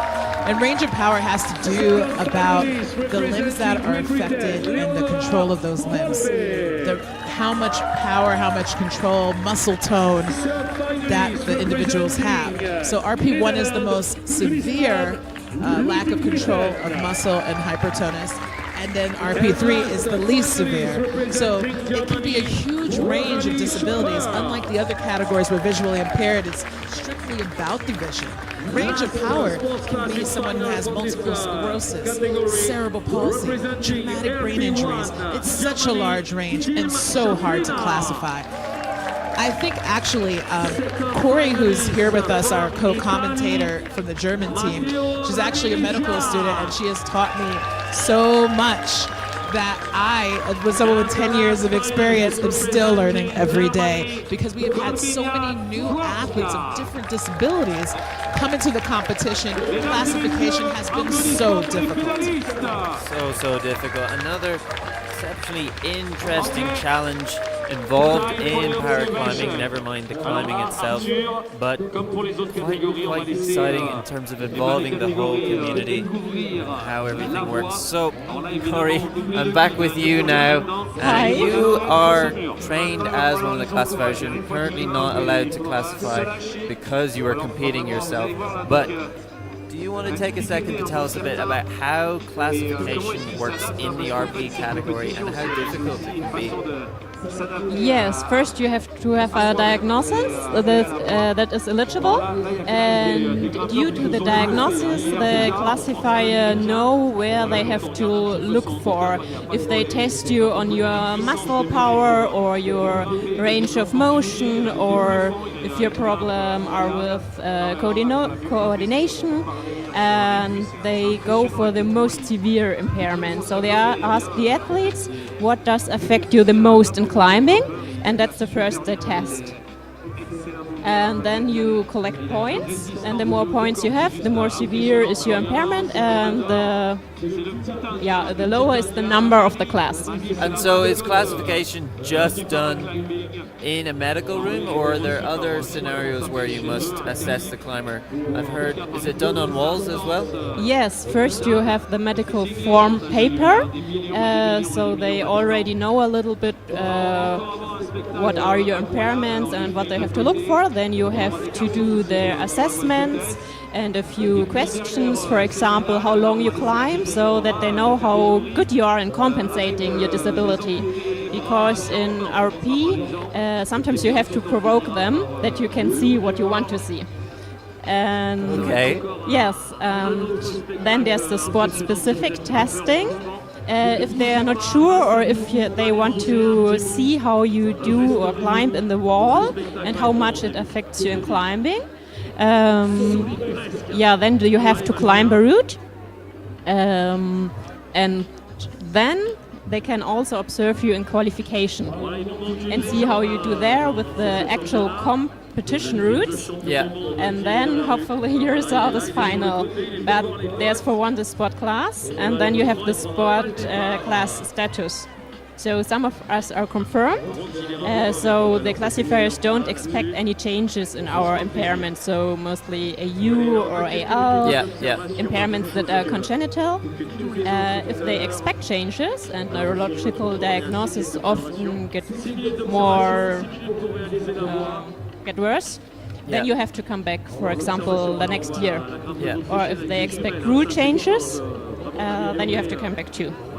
Okay, so really not a simple process, and goes to show the amount of work that goes into creating these competitions. There's really an amazing communal effort for both climbers and athletes and all the other staff involved. For RP, often classification is almost a workout, because as I said, they want to see you on your maximum. So they can see the coordination problems or the high muscle tension.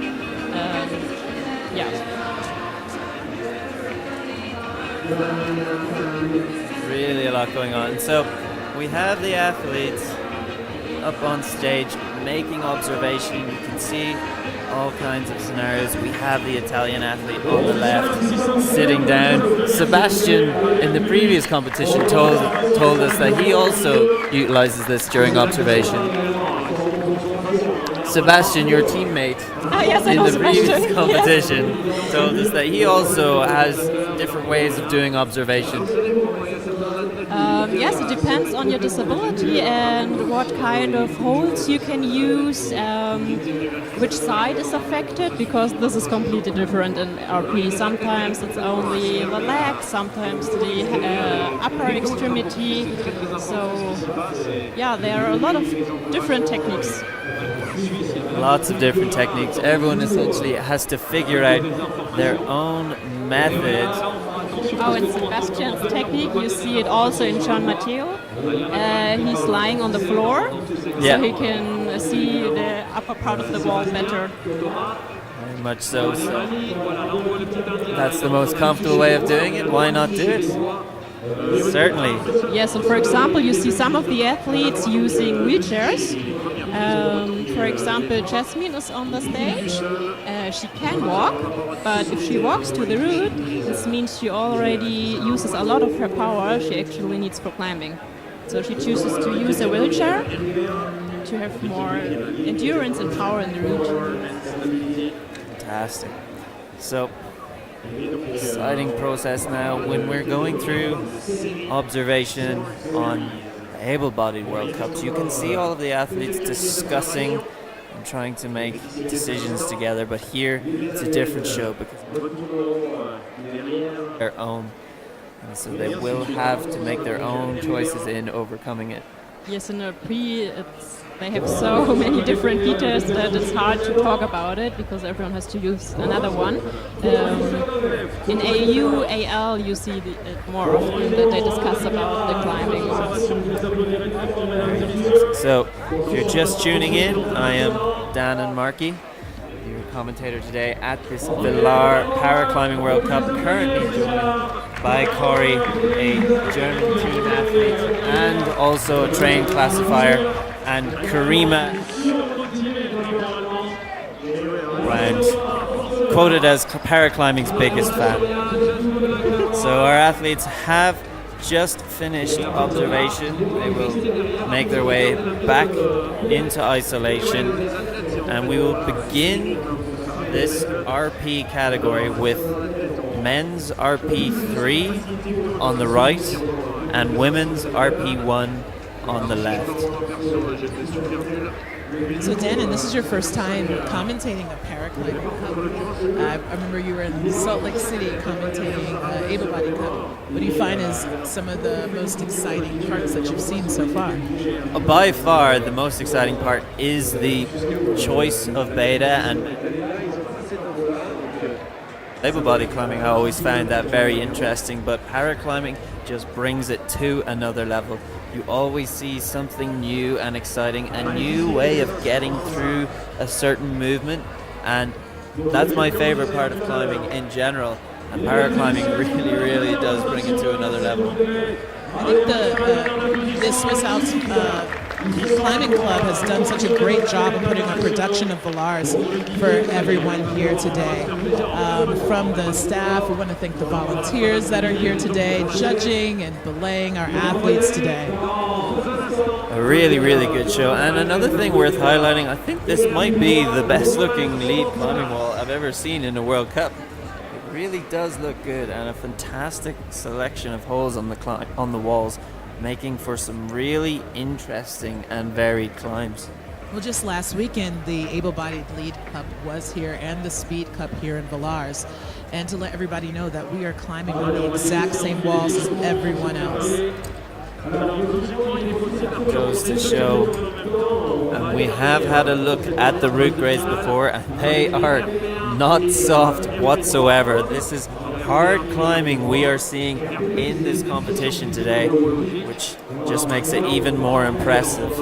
These paraclimbing athletes all find their own way of getting up through the climbs.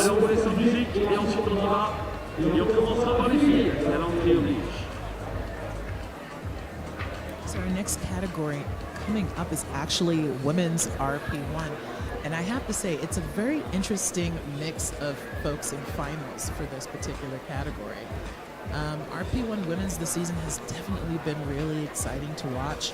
Austria's Yasmin Plank, America's Melissa Ruiz, who won her first medal in the IFFC in Innsbruck. And then we have some longtime climbers like Marta from the Spanish team, and Andrea from the Spanish team is probably the newest one on the scene, and very strong. They'll be climbing on the route on the far left that we saw the women's B3 athletes climb on. I know people have a lot of questions about, why are the same categories climbing on the same routes? And what's different about route setting for paraclimbing is that we're route setting based on movement. And as Corey explained so effortlessly and intelligent, which I absolutely love, is that the movement is what matters the most, and how they're able to control it. And so for the RP1 women, that severity in not being able to control that movement is actually what makes this route more difficult than over here on the right, where we have the very pumpy, overhanging, and endurance routes. So just again to highlight, we're about to have RP1 women and RP3 men come out. They are both RP category.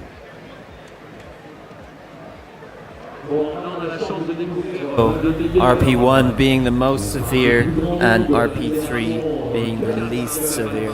But with this most severe RP1 category, they are still getting on a 7C route on the left. So very impressive. And the RP3 males category will be getting on an 8A route on the right. Big wide moves, very difficult challenges ahead of our athletes. We've got some exciting things to see now. For the RP1 lead woman, representing Spain, Marta Peche Salero. Here comes Marta. Our first athlete out for the women's RP1 category. Marta Peche Salero from Spain, getting herself ready to do her best on this left-hand climb. You can see those large yellow holes moving into white volumes. We have made note before that this climb is made to be easier at the start in order to reduce the risk of any falls in this section, but shortly after the difficulty ramps up quickly. Marta had a brilliant season this year, and she had a hard fight in the Innsbruck finals. Very, very impressive climbing, as the rest of the Spain team has done all season. And they haven't missed a competition this circuit, and we're just really happy to see Marta just looking so strong this season.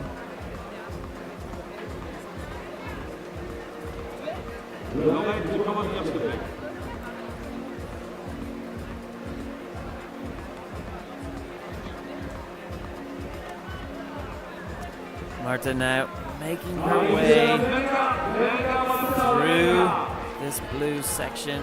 Much more difficult to find angles in these holds, but still strong and confident.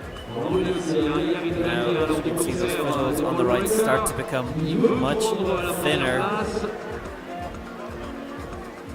Et là, on va se rendre compte un petit peu de la différence entre cette catégorie et puis les RP, les blind filles, qui grimpaient dans la même voie. Marta has 4 gold, 4 bronze medals in her past. 3 from last year and 1 from Innsbruck earlier this year, so relatively new in terms of finding podiums. Qualifying in 4th place, she will be looking to push up higher, get herself another bronze medal or even better. Now traversing for RPs is actually the most difficult part. Depending on the weakness of the side of the body, left or right, as you can see, she had a left foot slip. And so these small footholds can actually be the hardest part of the climb for this category. Looks like it. Now about to push through one incredibly poor foothold. It looks like Marta is about to push up through. Now this section does become much more involved, much more difficult, leaning and twisting of the body positions to manage these holes at very alternative angles. Marta now is on the push through this harder section of the climb. In the RP1 category, all limbs are affected in this rating, so this is the most severe of the impairment. You can see now there is a fight. Just about manages to get that hold, looking for the feet. Can Marta get those feet up? Losing grip on that right hand. Can she bring it in? Off the wall, but great fight there from Marta Peche Salero. Just like the visually impaired category, finding your positioning around those holds on those volumes takes a lot of energy. Whether you are scanning and try to find a hold, or you're trying to get that control and power of your limbs that don't necessarily work when you want them to also find that. Now we have on the wall from the Iranian team, he's the only representative from Iran, and he did a nice fight, getting himself into finals today. This athlete is Daniel Amiri. Looks to be one of the newer athletes on the scene. We don't have any history of competitions with him, but he's found himself a finals. He's the only representative of Iran, and he just got classified at this competition. So this is his first time competing, first time in this category, and he's letting us know that this country is one to contend with. Now, as we mentioned before, this is the hardest route on our wall today with a grade of 8A. No mean feat whatsoever. And our athlete, Daniel Amiri, is fighting his way up, qualifying in 4th place. Let's see, what can he make? Can he push himself a place higher? Leaping up to that next hold. Great use of campusing power. Amazing. No hesitation there. Very, very cool to see. Taking some rest. Looking down as he gets ready for the next section of this climb.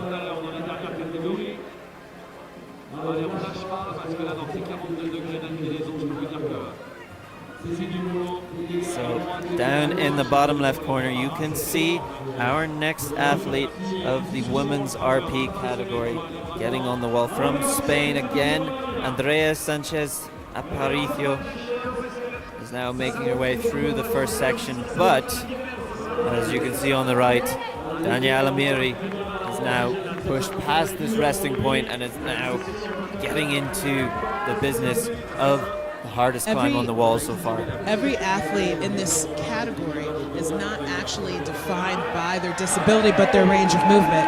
And difference between Marta and Andrea is actually the severity of their cerebral palsy. Andrea actually has cerebral palsy.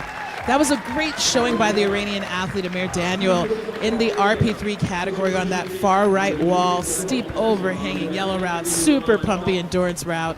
What a first great showing this season. Yeah, you can definitely see a great performance there. And now we are back to Andrea from Spain, who's moving through this more geometric section of the route and about to move right onto those thinner footholds, which we have discussed are more of a challenge for this category.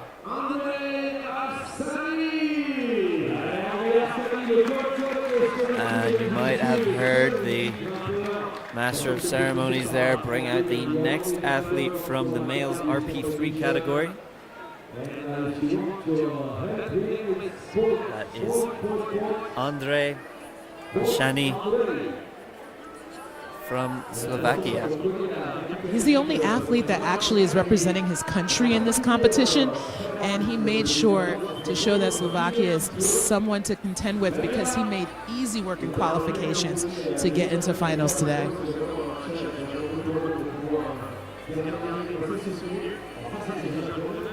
Now our athlete on the left, Andrea Sanchez Arpicio, on those thinner feet, getting through this more difficult section of the climb.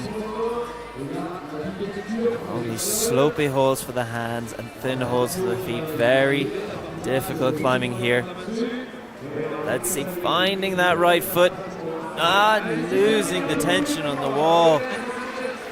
Andrea's come off the wall after a hard fight on this final route. Very good work, Andrea, from the Spain team. Unfortunately, looks like that's not what she wanted. But now we are back to our athlete on the right, Andre Harshani, who has moved quickly up through this climb and is already entering into the crux that the previous athlete came off of. Andre Harshani now finding this fight. Can he get up onto this large blue hold? Oh, he finds a knee bar and finds an easy rest, able to shake out and get himself ready for the second half of the hardest route on the wall right now.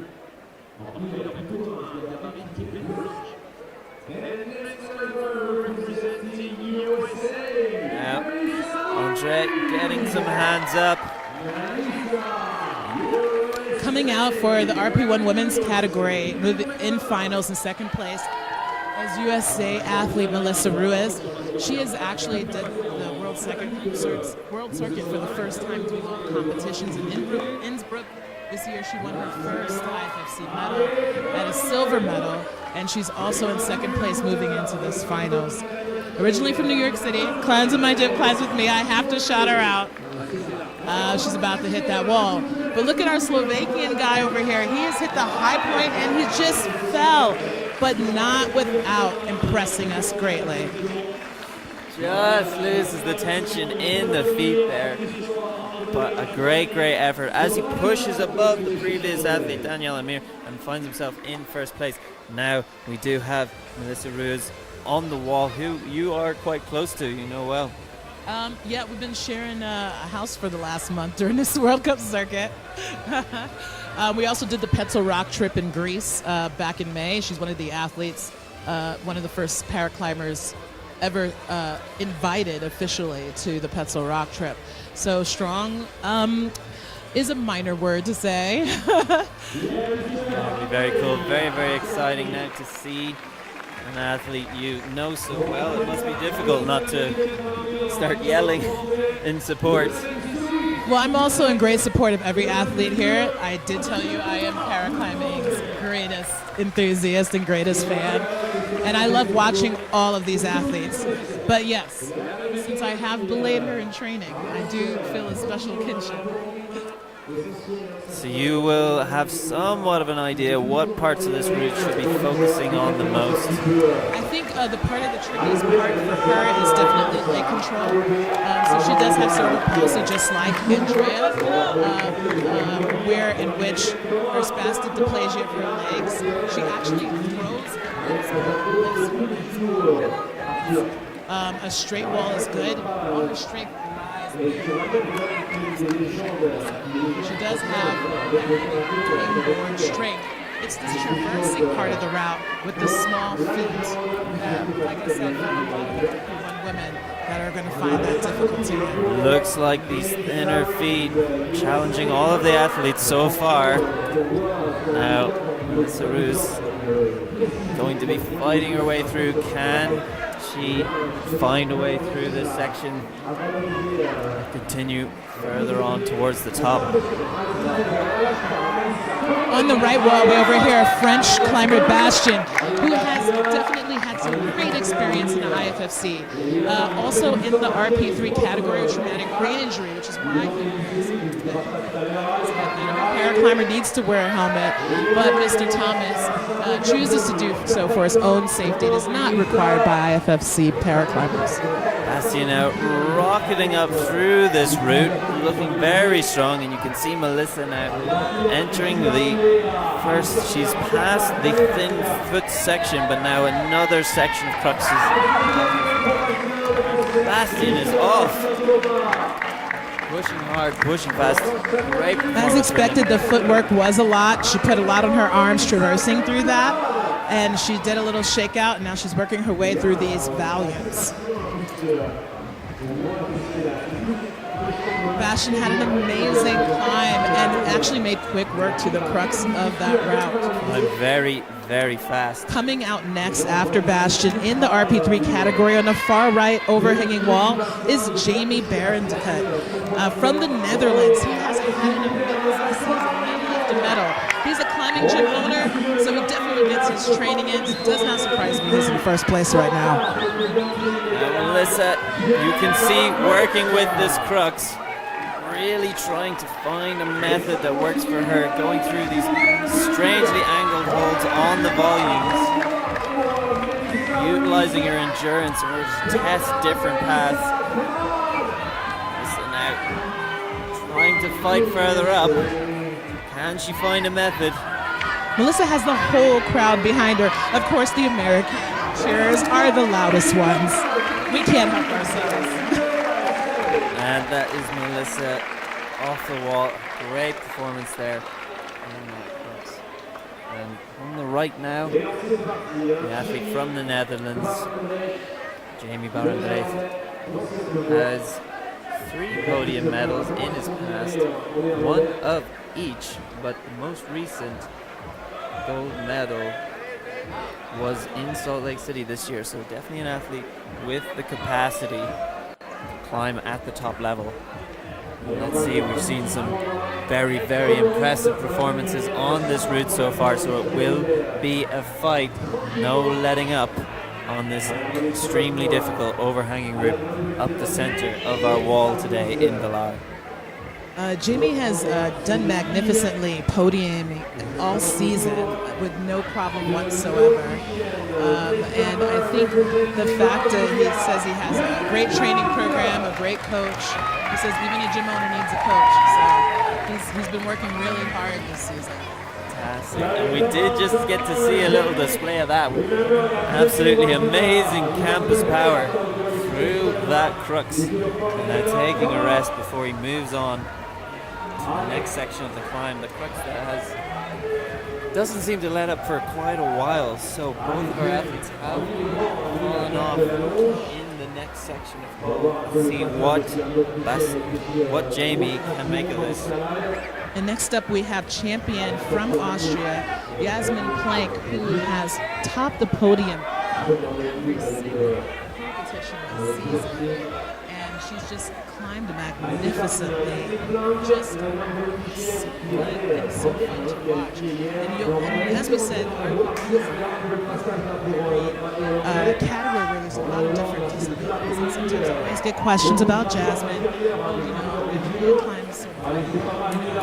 Melissa, she had those two cerebral palsy and traumatic brain injuries. And for Jasmine's disability, she actually has to move faster through the route than the other girls because after a while, she starts to lose control of her body and it starts to spasm and shake. At the end of the climb, you might see some of her coaches or athletes have to kind of help her get moving again at the end of her climb, which is very She's already quite high up, but on the right we can see Jamie Barendek already going very far, very fast through this route, getting his whole leg over this white hole in order to utilize it as a rest.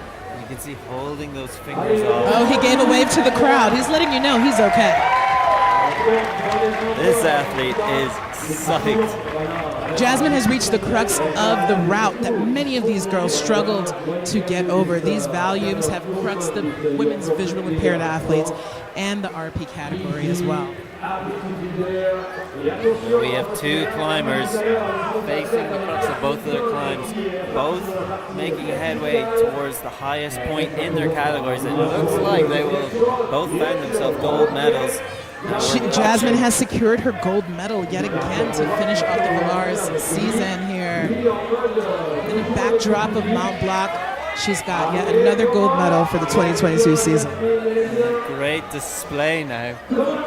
Jamie's still fighting to make his way to the head wall on this overhanging route for the RP3 men's category. Remember, RP3 is the least severe of mobility control in this category. Now, both athletes getting high point on this route. Are we going to see a top from these athletes? Now looking at Jasmine as she's just come off the wall, unable to Amazing find a method performance. Just two holds from the top and she made her win. Through that undercut section. Now we've got Jamie Barendek on the final head wall. He's using every second of these 6 minutes. And he's off. Great effort. Very close to a top there. Fantastic performance from both of our first place qualifiers.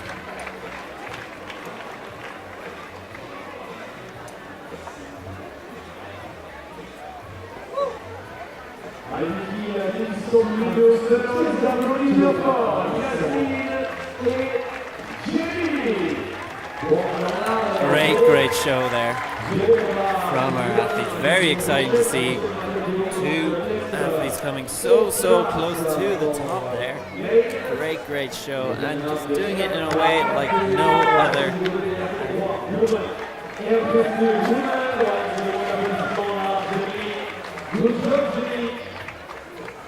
So now we will move on to two new categories in the RP sport class. So we have RP2 for the male and RP3 of the female. Coming out onto the wall, the RP2 male category will be climbing on the green and white route on the left side of the overhanging wall, while the RP3 female category will be climbing on the furthest most right route on the wall. So, first athlete out from RP3 lead is Martha Evans from Great Britain. So RP3 women is a really interesting category because as we don't have AU3 so far, a lot of the athletes who have a wrist are in this category too. And then we also have the wide spectrum of the RP neurological affected athletes. Very, very interesting. So Martha Evans is just roping up, getting ready to do what she can on this, which I believe is a grade of 7A. So absolutely no giveaway whatsoever.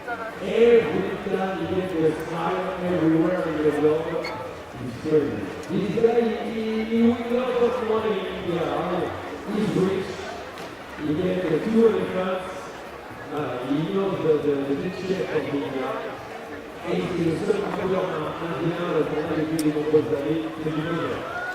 Alors on y va avec la marche européenne. And Martha Evans is off the ground, moving fast through this climb. They often do move fast through the overhang section because the longer they are on the wall and the steeper the wall is, the more the disability kicks in. So if you have high tension in muscle, you see the more and more shaking the higher they are, or if they have coordination problems, you also see they have more problems finding the hold and grab it on the first try. So, another layer of tactics to add to this already very complex round of decisions that the athletes have to make when they are doing their best on these climbs. Martha Evans now, an athlete with 2 medals to her name. One from 2021, silver medal, and a bronze medal from Briançon in 2019. So she has been on the scene for a while, and now Yes, money on the left side. qualified for the finals in 4th place, but she will want to push herself up onto that podium again. So another athlete just coming out onto the stage in our men's RP2 category. That is Manikandan Kumar from India, fondly known as Mani. Yes. And he's for a long time on the circuit. He owns a climbing gym in India too, so he climbs a lot. And he's really often in finals. So on the right, Martha Evans pushing up into the higher sections of this climb, almost at the head wall, the crux that we've seen a lot of athletes in other categories coming off. Will she be able to push on through here and have the endurance up for the last section? On the left there you can see Mani comfortably getting through the start. Off comes Martha Evans. Great effort for her, but a very high point to start off with. A lot of pressure on the other athletes.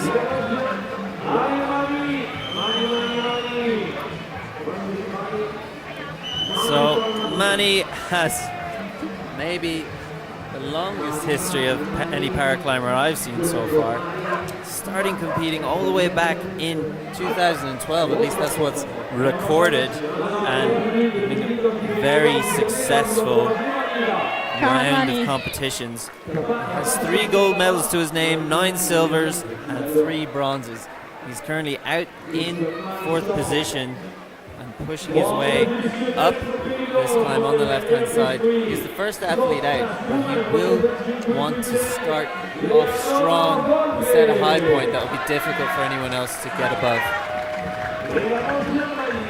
And if you wonder why you don't see any limitations, because they are just so good in compensating it. Another amazing part of the climbing. So, and he's still pushing up. Looks like he's about to get to the crux that we've seen so many other athletes struggle with here. What choices is he going to make through this section? Big move from Mani, swinging up. Very exciting climbing now. He is definitely putting on a show for the crowd below us.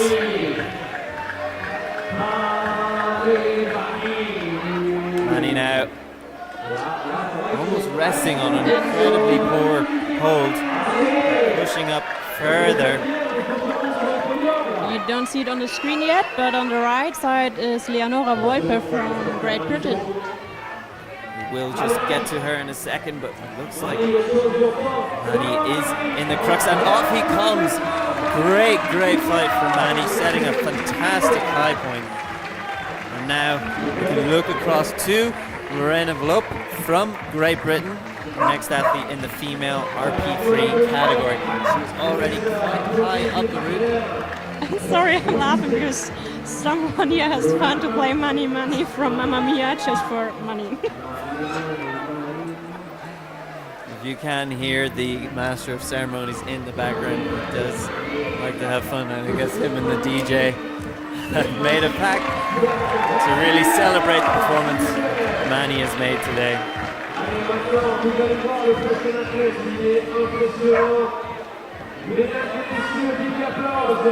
And so our athlete Leonora Vlop. Benjamin Mayforth is on the left side. He won in Innsbruck Gold.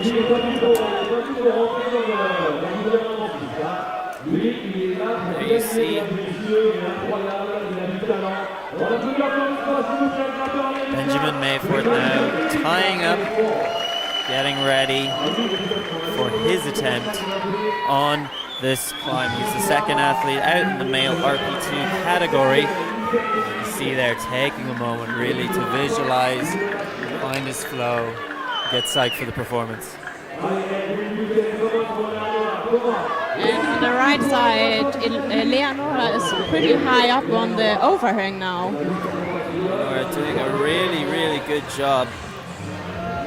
Manny now working, excuse me, not Manny, Benjamin, working fast through the lower section of this climb. His climbing style is really arm dominated. Very powerful, very explosive, a lot of contact strength involved here. Really exciting type of style to watch climbing on the wall. Benjamin, also 3 medals to his name, a gold in Innsbruck just recently this year, and 2 silver medals in the past. And on the right side, Leonora just fell off the wall and she reached the slab part.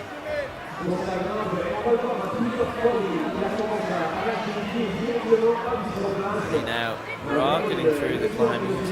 Great look at this climbing wall today in Villars.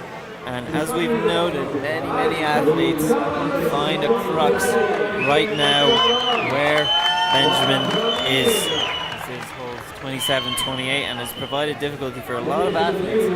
Looks like, however, Benjamin pushing through quickly and with ease. Very exciting to watch. I think this part really suits him, his climbing style. Really it's almost compassing sometimes. Brilliant to see. And on the bottom right, you can see the next female athlete coming out.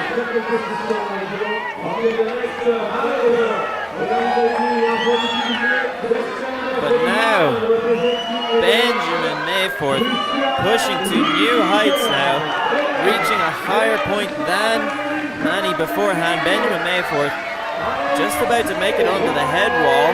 How much energy has he got left? Will this athlete find his way to a top?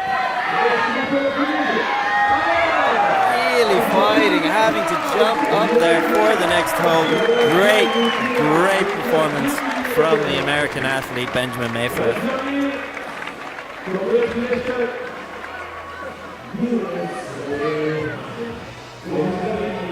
And another almost musical joke for the athlete as Benjamin Mayforth gets played off with Born in the USA. Now on the right from the Netherlands, our next athlete from the women's RP3 category, Christiane Lutten-Kutzen.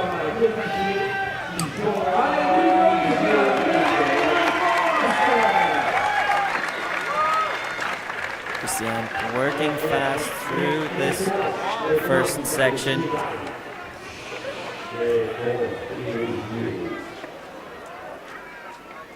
Bon, on va se retrouver avec les emprunteuses hollandaises, les deuxièmes du classement provisoire hier.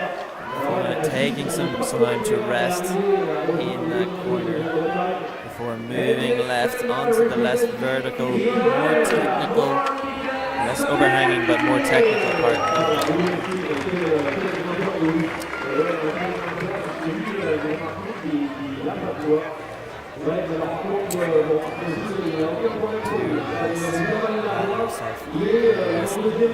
This athlete has a gold medal to her name from Briançon back in 2021, and this year found herself a silver medal in Salt Lake City. So no podium in the previous competition, but it looks like she'll be wanting to find that podium place again today. Having qualified in second place, she is in a very good chance. Just have to see how far she can make it up the wall.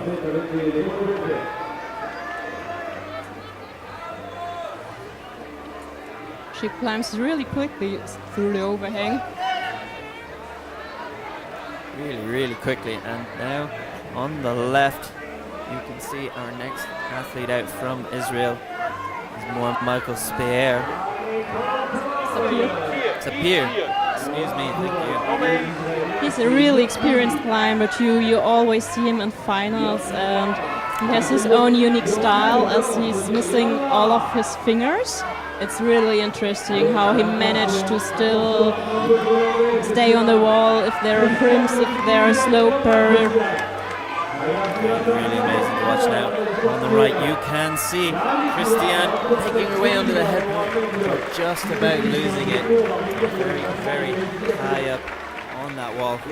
Now, here we can see more Michael Sapir on the left. Very well decorated athlete.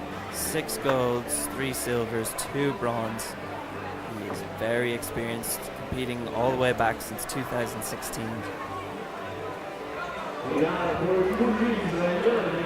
And he has been classified in many different categories so far because it's really hard to put him in one class. Really? But now I think in RP2 classifiers and he are really happy. Watching this climbing style is so interesting. Really having to utilize the body position in order to stabilize and hold onto these holds. Really amazing, really fantastic display of technique right now.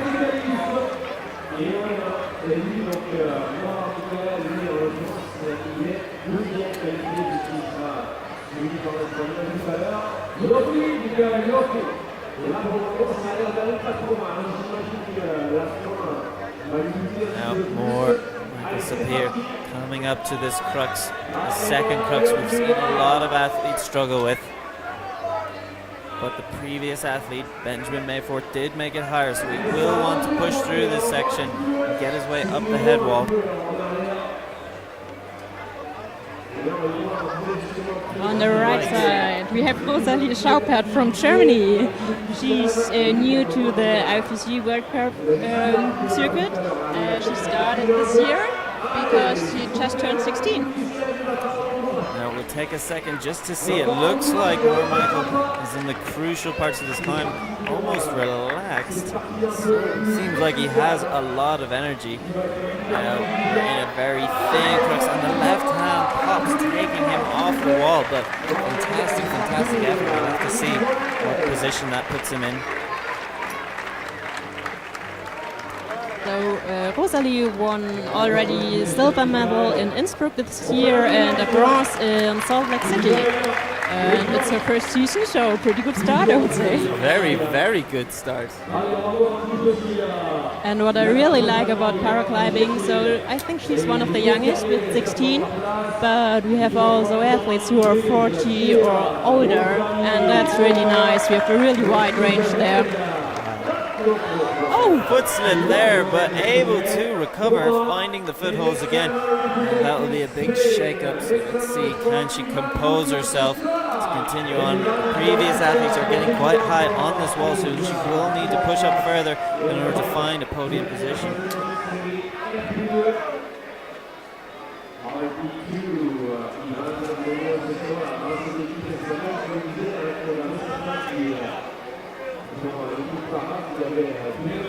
Auf geht's, Rosalie. Great use of technique through here. Now into one of the shouldery cruxes. This is when the endurance really starts to kick in for our athletes. Let's see, we've seen a lot of athletes struggle to get over this lip with the thinner holds on the head wall. This is crucial moments.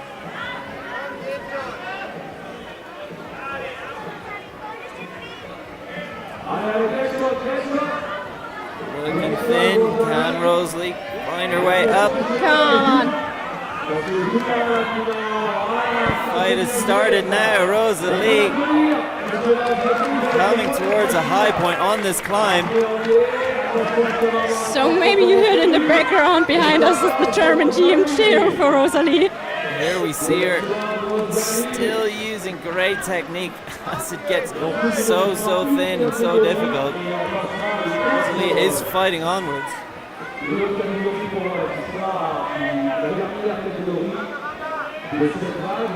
On the left, we see Spanish athlete Ivan out on the wall, pushing his way up through the climb in the men's RP2 category. Both athletes getting high, but Rosalie from Germany Still on the wall. still on, still doing a great job maintaining composure on these very thin and technical holds.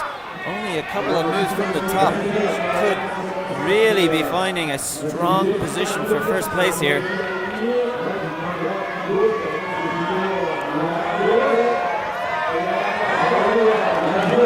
Ah, come on. Rosalie only 2 moves away from the top.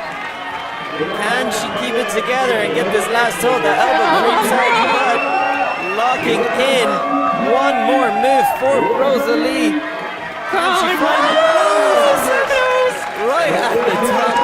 What an amazing fight from that athlete on the head wall And I for think so someone long. called her the gold medal. Refuses to lose composure. Now, Ivan from Spain on the wall. He is one of the more recent climbers, only having started this year, but look at that with a first place qualifier and already into the tricky part of this climb, but he is off, not making it as far up as the previous athletes. Great performance there. And that rounds out our RP2 male and RP3 female categories.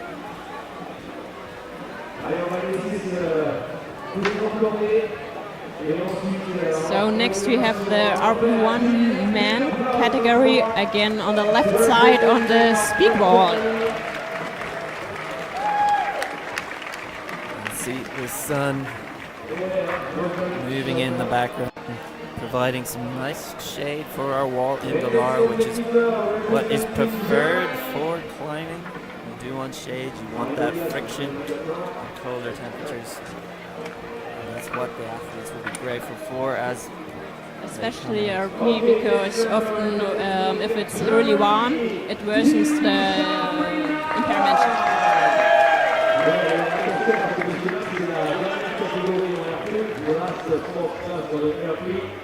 And so our next athlete out from Germany in the RP1 category is Tim Schafina. Shafina. Tim now competing on this route on the left, which, while it looks easy, that is just by design to reduce any chance of falling at the bottom, and is actually a 7C route.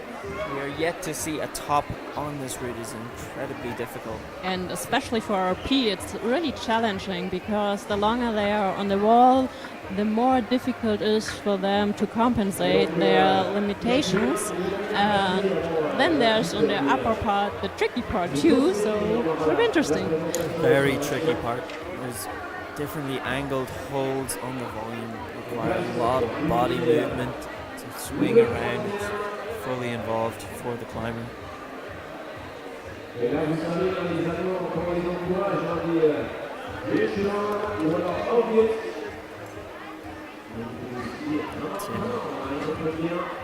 From Germany, moving slowly through this first section, controlled and deliberate, but very successful so far.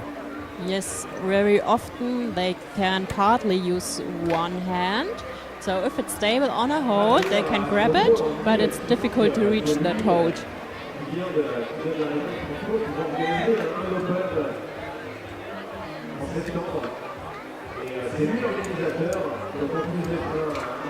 Tim has been competing for 3 years, but he has found himself a final today, qualifying in 3rd place.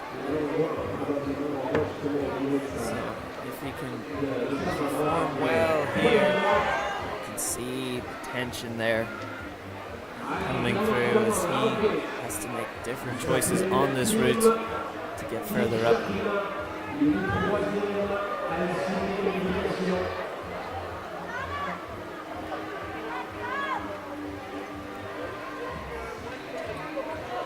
So he placed 4th really often this year, last year.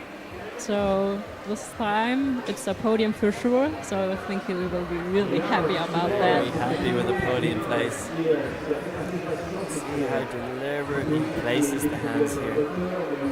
Really doing a fantastic job of adapting to the challenges that this route provides him.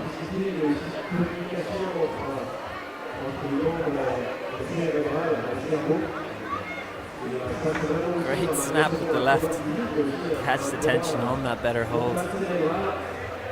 We are getting to this section with the thinner feet. We know those thinner feet provide much more difficulty for the athletes. Keep an eye out on those feet as he comes across to the right on this route today. And you also see in the route, first it goes to the left and then completely back to the right side. Because if you have neurological diagnosis, often one half of the body is affected. And so it's fair to all of the athletes, no matter which side is affected.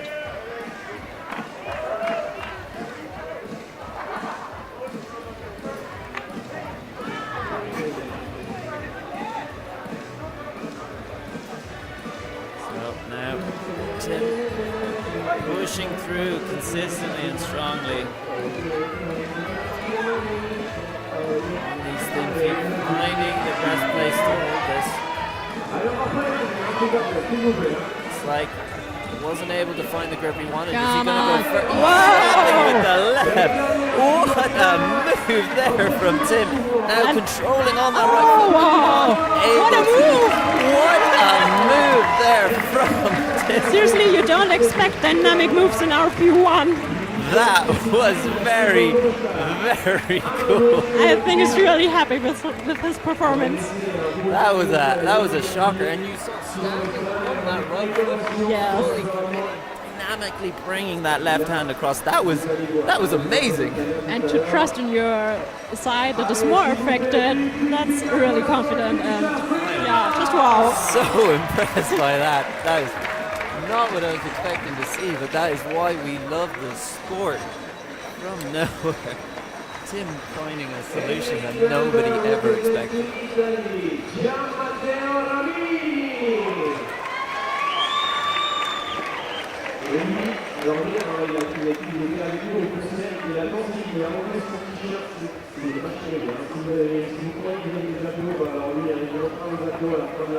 So our next athlete out from Italy is Gian Matteo Ramini.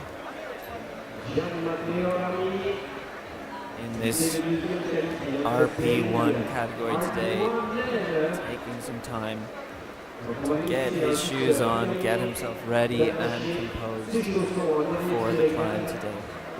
Gian Matteo has quite a history with paraclimbing, having competed all the way back since 2017. No medals yet, but with his position qualification, he has guaranteed himself a medal for the first time, so very, very exciting.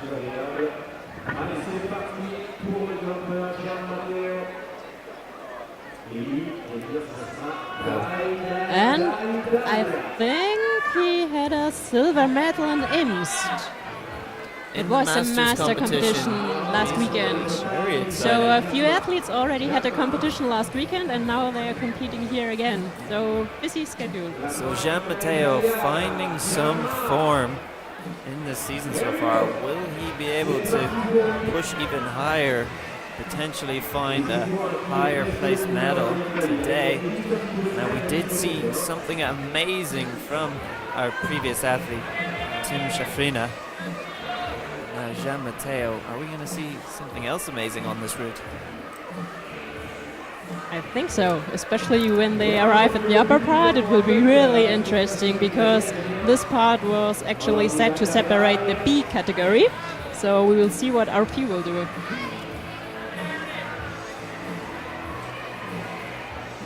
Jean Matteo looking confident through this section, moving faster than Tim before him. That'll be a sign of strength later in the route. We'll find out soon enough.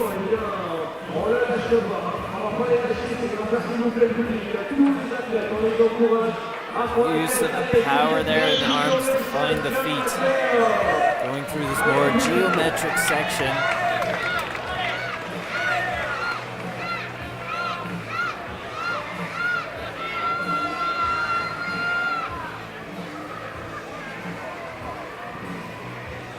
Matteo now getting into the section with the thinner feet, which really does provide a challenge for these athletes. It is RP1 means there are at least 3 limbs affected, sometimes even 4. Sometimes even 4, so you can see a lot of work to stand on those feet. Control, bringing that left foot out, utilizing the larger hold. Oh wow, come on. Needs to find a way to come through on here. Reaching out further right. Great choice of method there. Can he hold the release from the left foot? He can. He has the strength for it. Jean Matteo now pushing hard, getting into this difficult crux section of the route. That's a new high point. Very, very impressive. He finds that new high point. You see him committing onto that right foot. Now we're really in the business. We have a first place competitor, Jean Matteo. He hasn't got a medal before, but right now he has himself in first place, competing since 2017. Could this be Jean Matteo's time to really shine? What a cross through, the power involved there. Needs to find a position to lean left. Oh, come on. Oh, this was hard to solve. Coming back down to the foot. It's going to take some time. I think he would change to the hands. What the section? Yes, left hand out. Can he use this different setup to push up and left? Very powerful position to hold. Matteo finds the next one and off the wall though. What an amazing performance in that double shoulder crux. That high right foot, very difficult to find, but whoa, we had a show there. Strongly in first place, Jean Matteo from Italy.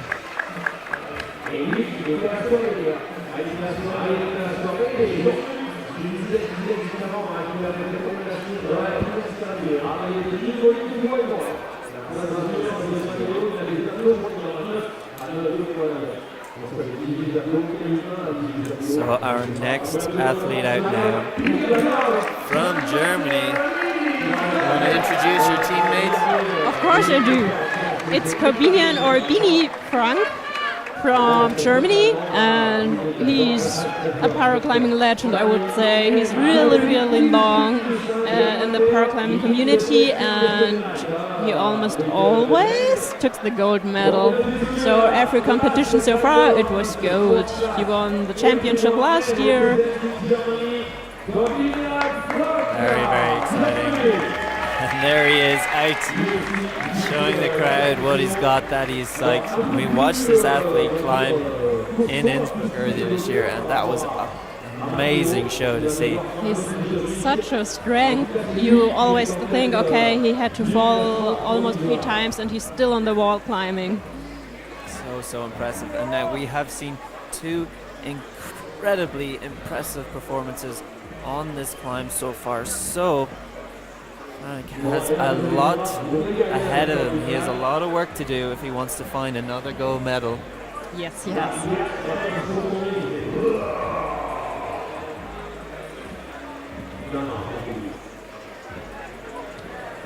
Oh, today he has 3 chalk bags. Normally he always has 2, one for the left, one for the right hand, what is actually really clever if you're limited where you can put your hands. Today he has 3. I don't know what the third one is, but we'll see. Maybe we'll find out. So you can see there, Frank getting through this first section pretty well. He's been climbing since 2015. So, as said, very, very well decorated athlete and very, very experienced. But we've seen him in previous competitions. He's not complacent. He's one of the most slight climbers I've ever seen.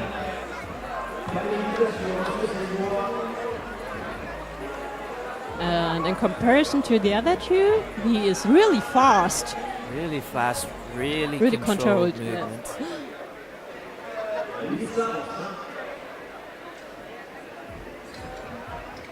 Okay, so far he used the left chalk bag and the right one. That's great. It's such a good shout. Why would you not do that? I'm going to start wearing 2 chalk bags myself. Yeah. Me not, but I'm an AU2 climber. That means I don't need chalk for the right arm. Now, getting through this section very quickly. We noted before the athletes struggle using these thinner feet, but Frank so far very quickly, very smoothly. Now there is some climbing ahead before he gets ahead of Gian Matteo Romini, but he's coming very close to this section now. Will Frank find himself another gold medal, resting before this crux that the previous athletes really, really struggled with? And there he is, up and through. Oh, wow. Now it's on for the victory lap on this 7C route. This thing is no giveaway whatsoever. Seriously. He's cruising through the route. And I'm really excited right now for him. Great to see. We are watching a victory lap right now of Frank Corbinian, making these highly involved movements, twisting the whole body. This athlete is really right now displaying the power and ability that he has. Komm schon, Bini! Into a difficult section. Tricky with these feet, but trying to use the power to pull up and through the left foot. Really struggling on the hold. Can he find the next right hand hold? Big heel there. Will that bring him up? Massive reach here for Frank. Twisting onto the toe. High tension. Finds the next hold. Catches the next crimp as well with that left hand. Almost falling off. He just catches a crimp. And now he is up in the section. Oh, and be prepared for his signature move if he doesn't forget it. There it is. There it is. The signature move. Fantastic performance from this athlete. Strongly securing himself a gold medal today at this Paraclimbing World Cup in Villars. This was impressive. That was really, really impressive. Big applause now for Frank Corbinian. Fantastic athlete, really connected to the crowd and the community. You know he's been climbing on this scene for so long. Must be many good friends there out in the audience, and it must be a good feeling to win a gold medal in front of them all.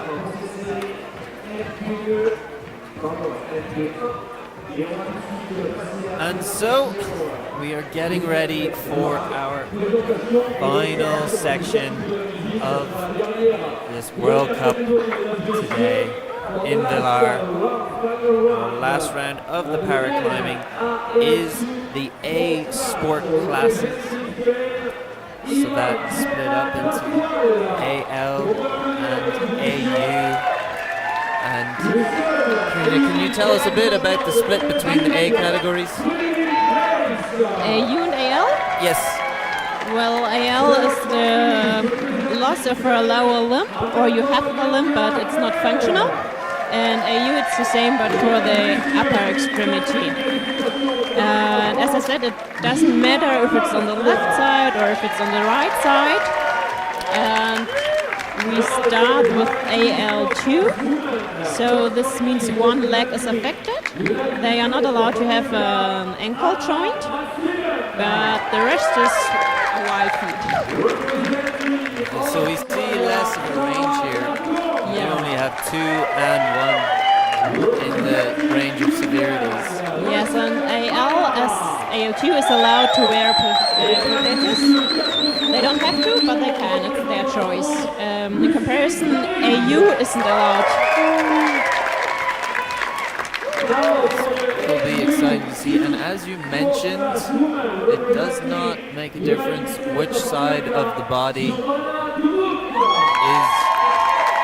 impacted, which means it's very difficult for the route setters in terms of creating the challenges that all athletes will be able to work on. Yes, absolutely. Now we're just getting presentation of our athletes for this category. See them all coming out onto the stage. It's one of the larger categories today. A lot of amazing finalists ahead of us to show what they have on the wall.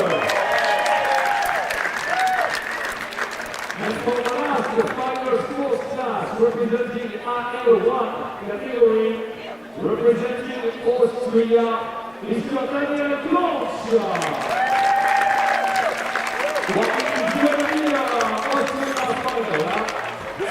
As always, or often AL1 is dominated by the Austrians. Austrians, really amazing performance in the AL1 category. They're also one of the most amazing categories to watch in the climbing. Pure power. Pure power, fully campusing all the way up the climb. So if you haven't seen this before, stay tuned for all of the categories, seeing how they solve the problems on the wall. And again, the seated category showing the power they have.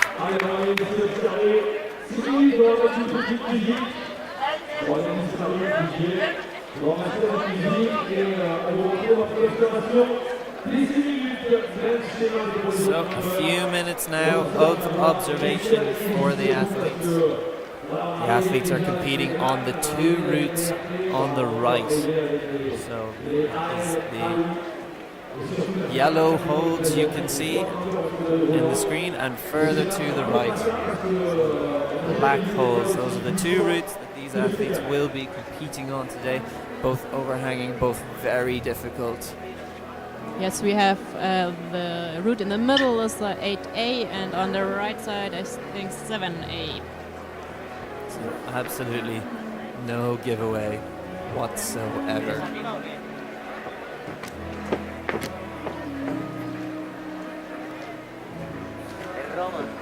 See this head wall that has yet to see a top, being very difficult for the athletes.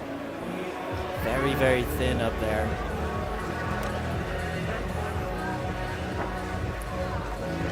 And again, if you are just joining us, I am Dan and Marky at the Villars Paraclimbing World Cup.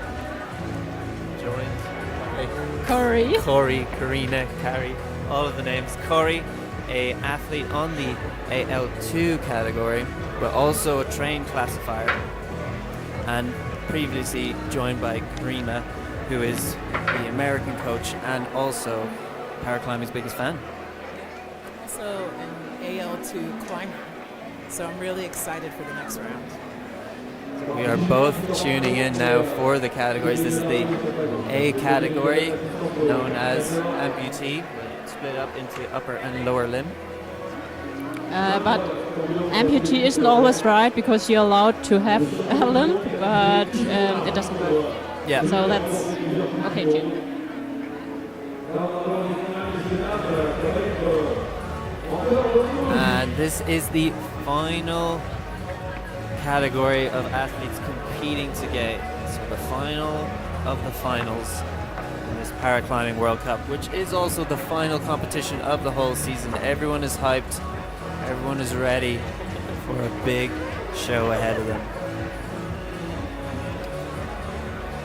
You can see it looks a bit thinner on the stage as many of the athletes have made their way off the stage to get a better view of the climb ahead of them. Obviously it's very overhanging, so if you're directly underneath the climb you cannot see the holds that you need to be grabbing. So many of our athletes are moving away from the stage in order to see this better.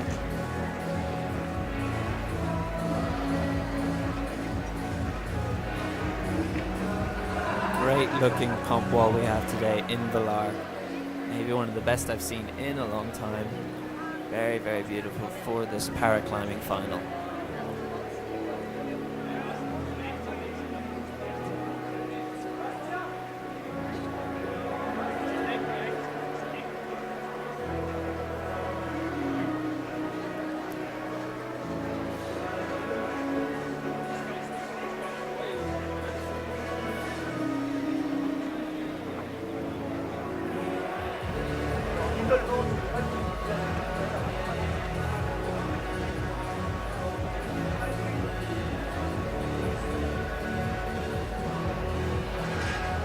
Again, it's our final category of the day.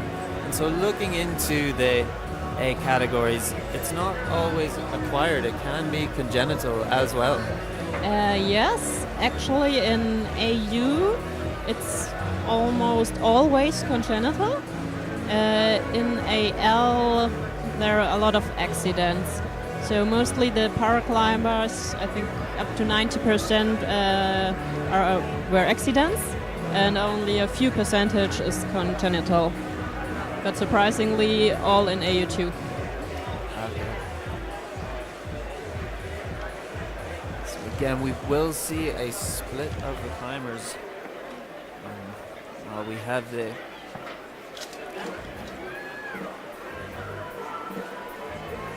AU category. Very, very strong. We will see some climbers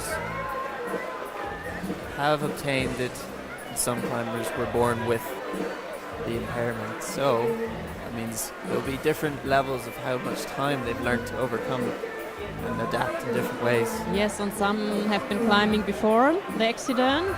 Some learned it after the accident.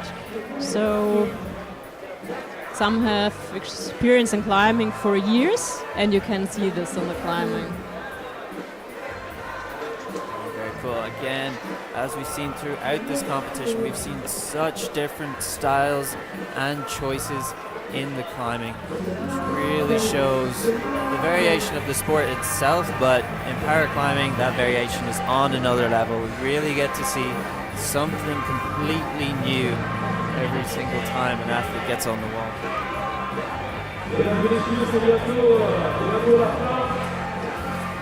And some of the AL athletes, some have a knee joint, some have no knee joint, in some cases on the left side and the right side, some use prosthesis, some don't, so it's really interesting. Well, you have climbed with these girls in AU2. What do you think is going to be the big difference between them getting a gold or a bronze medal today? You've climbed with these three girls in all the competitions. What do you think is going to be the difference between a gold and a bronze medal based on the routes that we have here? It depends a lot how wide the moves are. So the reach is really important, and some stumps are really big and short. Some are really thin and long, and the thinner and the longer they are, the more reach you have, and you can use crims completely different. If your stump is short, you use it frontal because you can't use it on the side. If it's longer, you can, and this is an advantage, of course. Do you think the height of the different girls are going to play a part either? Not necessarily. We are so good in compensating that we can't reach holes, so I think this doesn't matter that much. Well, I'm excited to see what's next. I think we're probably the most excited of this round.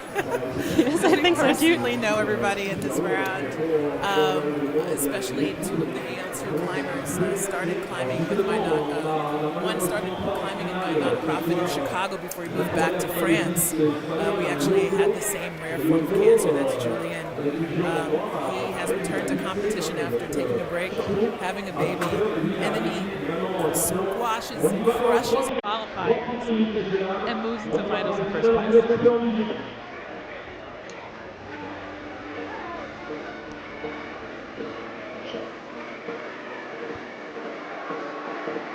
So we are very excited now to see our athletes coming out. The first categories out are AL2 male and AL2 female. And in both categories, there are 4 athletes. It depends on how many athletes are in qualification, how many move forward to finals. So there had to be at least 6, so 4 are in finals. And then if there are more athletes, then there would be a larger final Yes, pool. I think it's up to 12, 13, 14, I don't know the exact number, but then there would be 6 finalists. Okay. But paraclimbing community is growing, but I don't think we often reach the number of 6 in finals. It's on its way, and especially after this season, we've seen such exciting moments. The Innsbruck World Cup for sure was a very exciting competition to watch. And Villars now pushing the sport even further.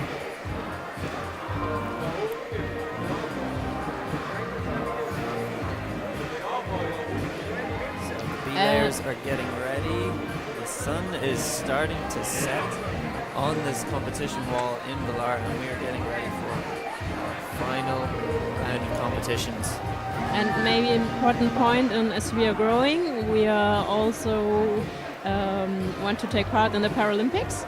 And as we are now a huge community, we have the chance to. But we will now in January, I think. So next chance to be in the Paralympics is 2027 in LA. And yeah, you have to apply for it a long time before that. I heard the application actually only got put in very, very recently. Yes, that's true. There was the deadline just a few weeks ago, and it takes half a year, so in January we'll know if we are in, and then it takes another few years under which conditions we are in.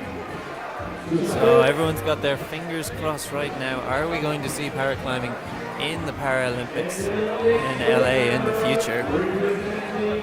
Quite exciting, as it is such an amazing sport to watch.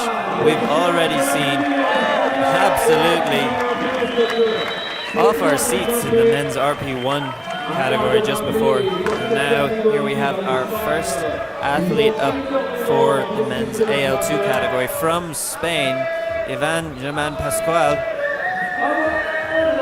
getting himself ready before showing us what he can do on this climb, this yellow climb on the center of the wall here in Villars today.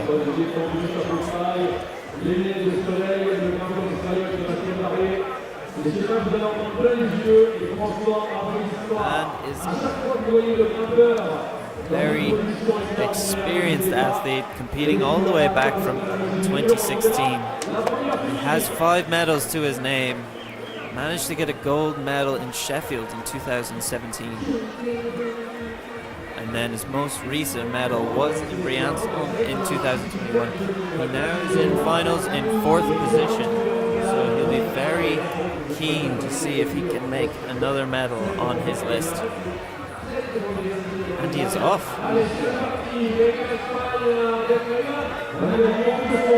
Such dynamic movement here, very exciting, with a great pace. And really fast. Not waiting around whatsoever. Has to untie himself from the rope, he moves so fast through here.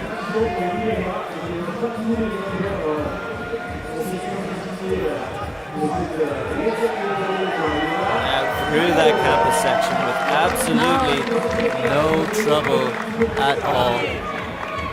And now, So you need 2 ropes for safety reasons, so the swing is not too wide in the crowd. But on the other hand, sometimes you struggle with the rope. here we are, moving up into one of the more difficult sections. And finding a knee bar. Does he want to use it? Takes a little bit of weight off, but keeps that hand up high on a very slopey hold. While it is a big blue hold, it has 2 crimps on it, but it's not as good a rest as it looks.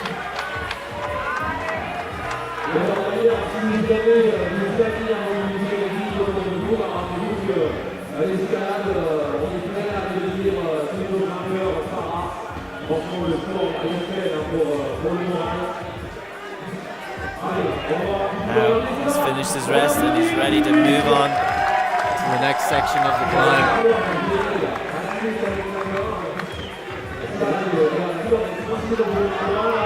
Ivan going through some difficult movements here. Very high tension on these sloping holds. Is getting close to finding a way up through the head wall, finding a rest there, putting his old forearm on the hold. So now, so fast through the start, but the athlete is slowing down as endurance becomes more of an issue. Big heel hook there from him, and amazing use of the heel, but now very small hold out right. Straight up, bit of a slip. Can he recover? Can he recover? And now, very tense position. That left arm. Is he going to push up through? Struggle there from Ivan, but an amazing performance. Great fight, and pushing up very high to a part of the route that few climbers have made it to in the competition so far. And this route is really interesting because it has a lot of changes from the direction. So sometimes it suits more for the athletes who has a left leg, sometimes for the right leg. But they still have to fight through the part that doesn't suit them.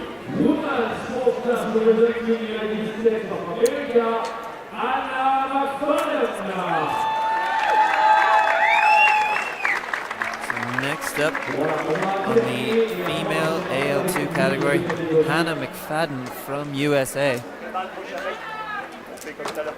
And Hannah is an interesting case because she has been in other para sports too, but she said it was too boring, and now she's climbing with us because this is way more challenging and interesting and fun. Well, I think that is resounding throughout the whole sport of climbing. There's a lot of people get involved in climbing. It's a new and upcoming sport. Many people are only just learning about the fantastic fun that it offers.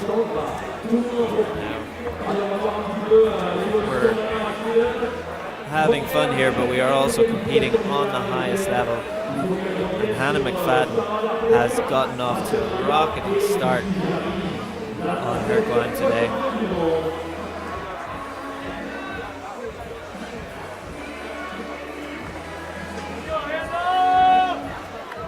Has only been competing since last year, but she already has 2 medals under her belt. A gold medal in Los Angeles in 2021. So while she made bronze in Innsbruck earlier this year, she'll be looking to push that up. 4 climbers in this category, she will need to do some work in order to get a podium position.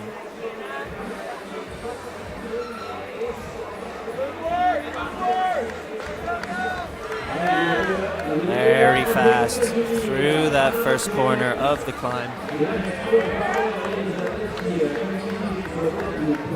Taking some time to figure out the method she wants to go for. Come on, Hannah. To thinner, harder crux now. These holds are not good.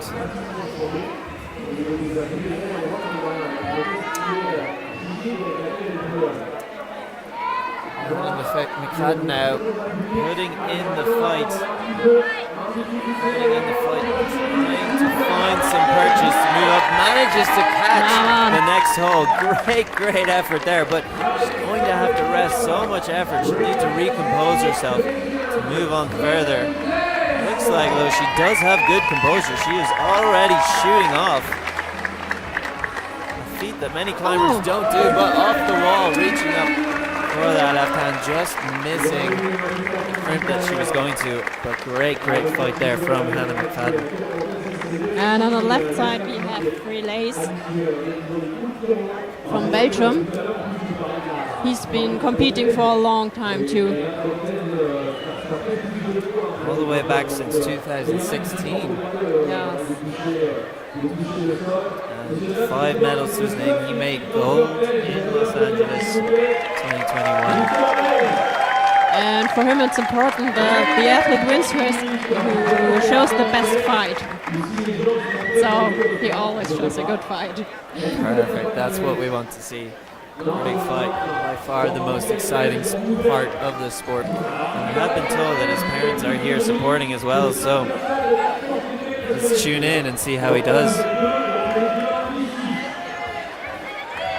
You can see, different to the previous climber, Ivan from Spain, Frederic Glaze has a prosthesis and is using it through the climb, so you are witnessing a very different set of choices as he makes his way up.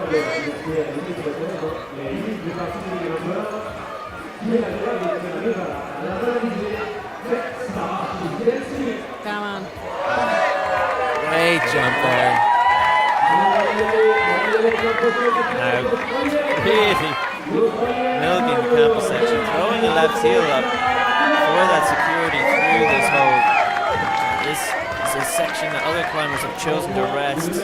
And on the right side we have Sarah Lacombe. She's from Australia and she won in Salt Lake City the first medal for her country. Oh wow. Actually they had a whole podium, New Zealand, Australia and Portugal, and they all won the first medal for their country. Very exciting. So back to Frederic Glaze. He's pushing up this more cruxy section. We've seen a lot of climbers really struggle with cutting loose, big cut high up there. Can he maintain the energy? And now very difficult. Frederic is only a couple of holds below Ivan from Spain, so he will be fighting for at least a third place if he can get past. I love the resting style there. Resting style, yes. Taking both hands up completely. But it works. It definitely works. It's very impressive. Normally we have the AU1 climbers who only use the one hand. They are the ones who find the best resting spots. Slip from Frederic. Saves it though. Very impressive. And throwing those forearms up again for another rest, smiling to himself. How did he get through that? He tries to fight. Oh no! We are at a crux now for Frederic Glaze. Can he make it through this next little section right behind the previous athlete, Ivan Yumen Pascual? The fight is on. Able to rest though. So he's not going to let it go quick. He's dragging this fight out.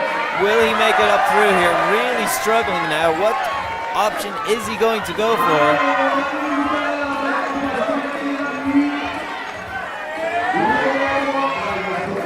So he's resting and Sarah on the right side is pretty high up on the wall. She is I think it's already a new high point for her. For Australia, Sarah Lacombe looking like struggling now. The elbows are coming out, but finding a high point. While Frederic Glaze on the left, also getting up. He is just below the previous athlete. He finds the left hold. Sarah Lacombe is off the wall. Absolutely staggering sequence of events right now. Frederic Glaze is still on. That fight that you talked about before is really living up to its name. So side note, we lost Sarah on the right side. But currently I think she's in first position. First position now, a lot to keep up with. But Frederic Glaze after difficult slip before, has refused to come off the wall, and now he is pushing up for a mantle onto the head wall. This is a fight I haven't seen in a long time. A slip from the left hand, and he is off the wall, but what an amazing performance. That was incredible. That was something to see. We have just witnessed a lot in a very short period of time. He looks just a little bit exhausted, lying on the floor on the stage. On the ground, Petter Glaze. Absolutely wrecked after all of that. Some very big slips that I did not believe he would recover from, and he kept going.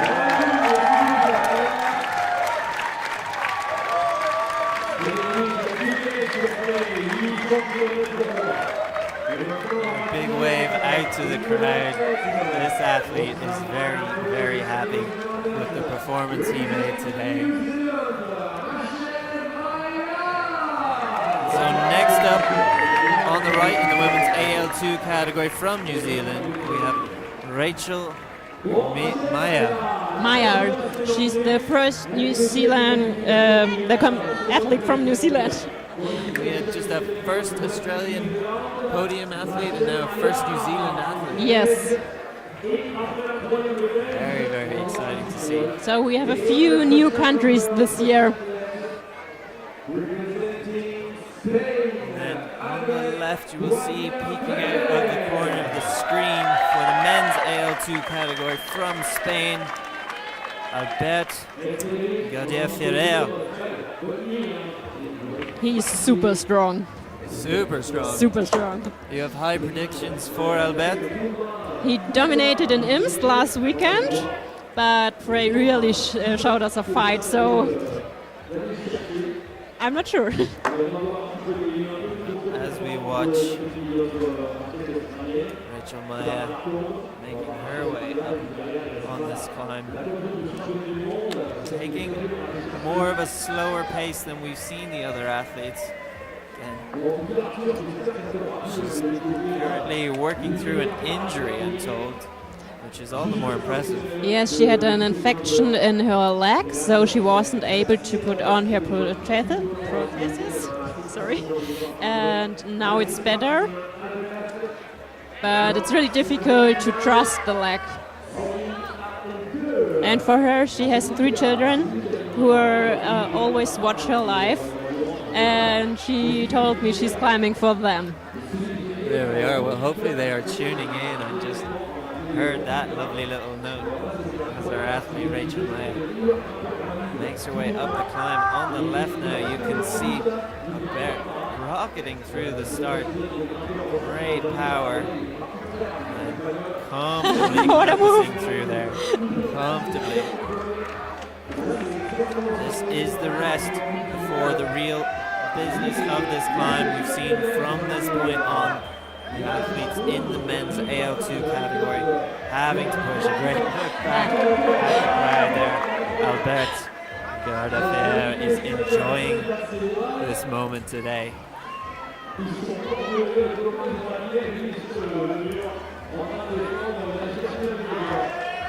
Rachel Maya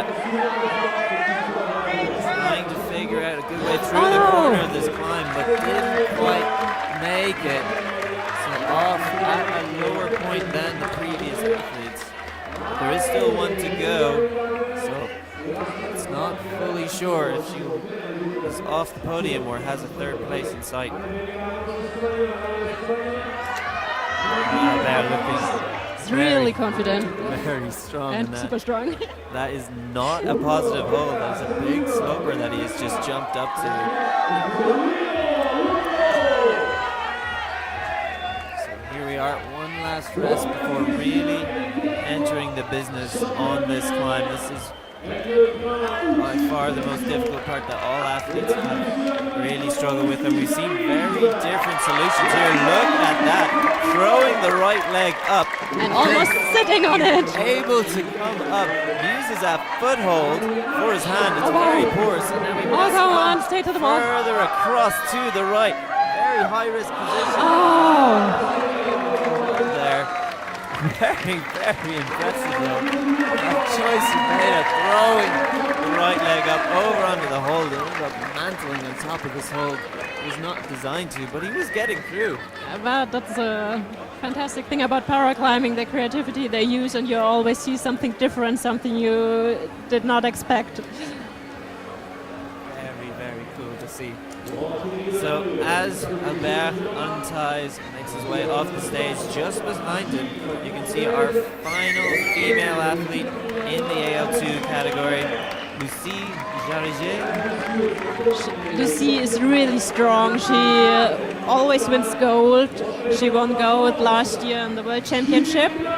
She won gold in Innsbruck this year too. Year 2 in Innsbruck, this athlete has 9 gold medals to her name. And with her, we always have a good chance for a top. She really often tops final routes. Right, well, I don't want to promise it, but I really hope for it. time to tune in. Let's see if we can get a top.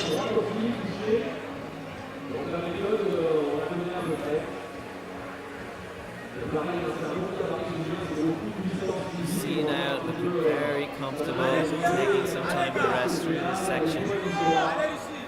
And she doesn't use her prosthesis, but she uses her stump to push her upward. So she actively uses it. Actively using it.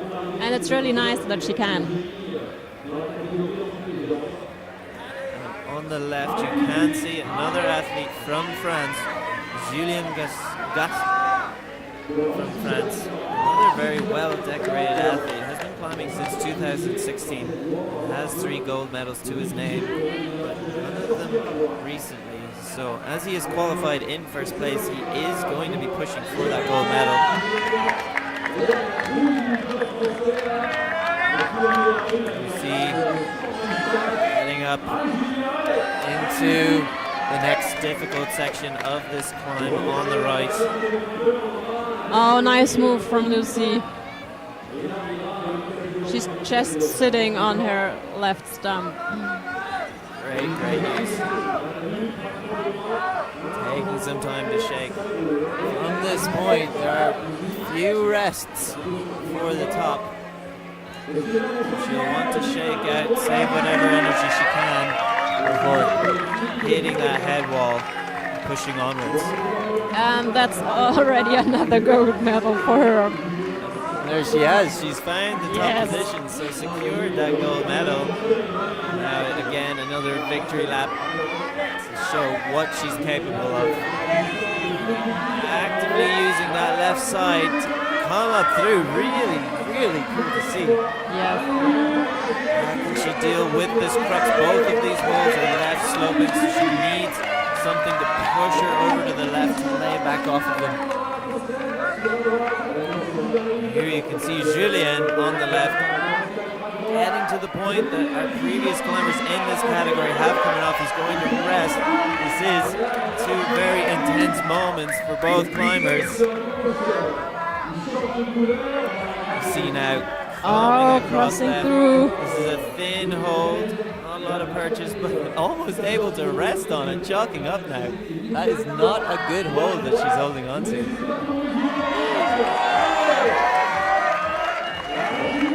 Julien now. It's the next hold. A couple of holds away from finding the high point. You see into the final sections of this route. Very high tension now. You can see all of the holds are sloping. She must maintain force through the line to create that direction.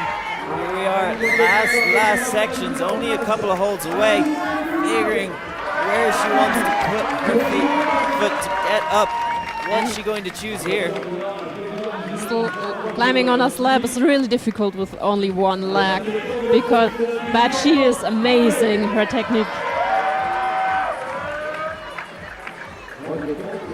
Now taking some time, using that left side. So Pressure on. Rest. Going. And now, Julien pushing up onto this head wall. It looks like he might be getting first position. I think he already is. Yes, that's a new high point for him. Both of these athletes, both of these French athletes going for victory laps in their category. They still want to reach the top. And Lucy's fighting really hard for it. Come on. We see it coming up with some amazing solutions. One more move from the top. Can Lucy Jarrier on the top? She can. She finds a top. She is very, very pleased with that. In the meantime, we still have Julien elbows out, pushing through on this head wall. He's not off the wall yet. He has first position, but he has some more climbing in him. Look at that tension on the wall, but he is off as well. Great performance from both of our athletes. So 2 gold medalists at the wall right now, or coming down from the wall. 2 gold medalists just showing us And he's asking for the result. what they are capable of doing. Amazing performance from both of these athletes. That was something to see. So much going on at one time.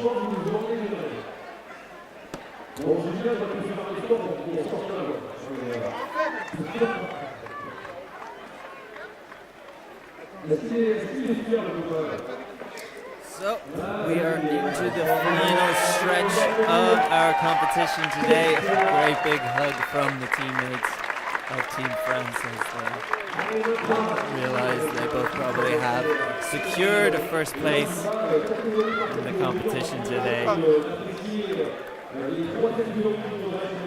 So now we have AU2. That means you have on one side an elbow joint, but no wrist. And surprisingly, IFSC managed to accidentally put in the rule that you have to hold the top with 2 hands.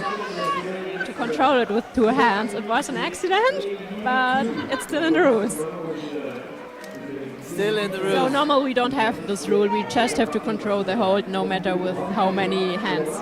Controlling the top. Well, let's see now into the female AU2 category of this event, and the first athlete out, Giovanna Dubuc from USA. Come on, Gio. It's been climbing since she was 13, I'm told. And it will be her first World Cup medal. She already has secured a medal position, as there are only 3 athletes in this category. So Giovanna is going to be pretty happy today. Yes. The question is, which medal is she going to get? And now she's on the wall to figure that out. So Joanna climbs without tape.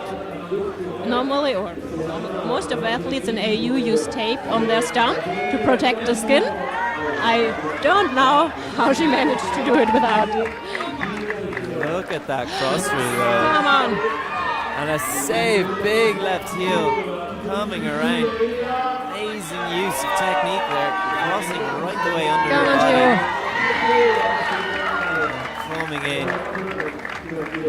Has to find the foot before she moves up into this corner section of the climb. Already such different movement on the climb. Very exciting to watch. Vanna now. This will be a wide move to the right side. Big move out right. Needs to So put the fight in. she maybe tries to cross through. Going. Looks like she wants to go for the crossover method. Oh. Not able to reach all the way, but great performance from Giovanna. 17 years old. Already found herself a World Cup medal. In that climb alone, I've seen movements I've never seen before. Yes, that's AU2 typical. Can't wait for more.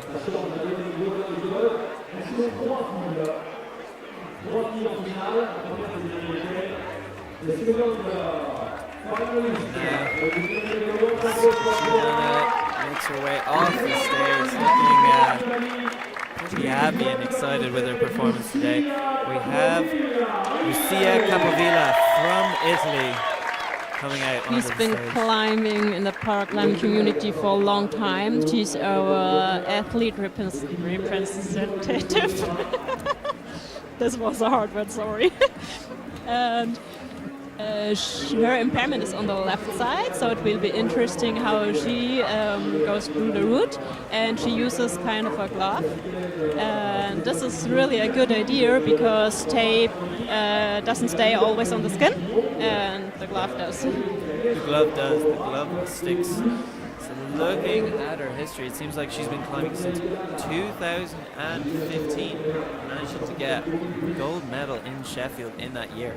Her other gold medal was in Salt Lake This year, yes. this very year. So very strong performance over a long time. That is an athlete with a lot of experience. Now let's see what can she make of this route today. So often, if you don't have the reach, you have to match and then go further with the hand, match again, go further, or you have to do a lot of crossovers like Gio did.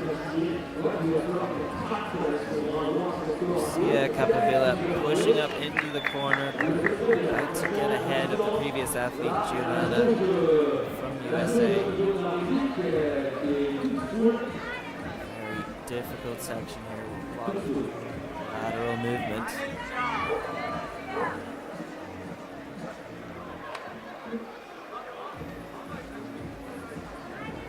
Sia Capavilla looking comfortable. Great use of a drop knee. Comes out onto this less steep section, but the holds are thinner. Be a different selection of challenges ahead of her now. Yes, if the holds get thinner, it's always the question if you fit your stump in and if you have enough frictions to stay on that hold.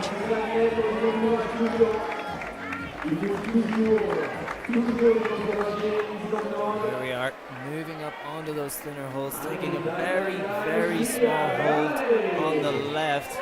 Is she going to try and move the right arm or arrange the feet? I think she tried a knee bar, but no, she's kind of doing Is she it. finding a knee bar? Was searching for a knee bar. They're struggling to get it to work. Come on, Lou. Choosing to move up with the right hand.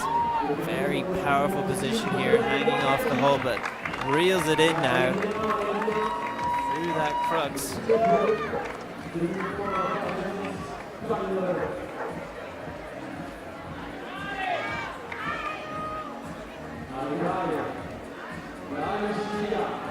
Sia Villa to move up right through this next section. Taking some thinner holes on the left, but you can see the holes are not letting up. Powerful heel hook, bumping up with the right arm. Come on, Lou. Looking thin on that right hand. Can she find a position to lock in? Looks like she can. Moving up further. Heading into one of the larger holes on the right. Is this enough to rest off? Or is she going to keep on pushing?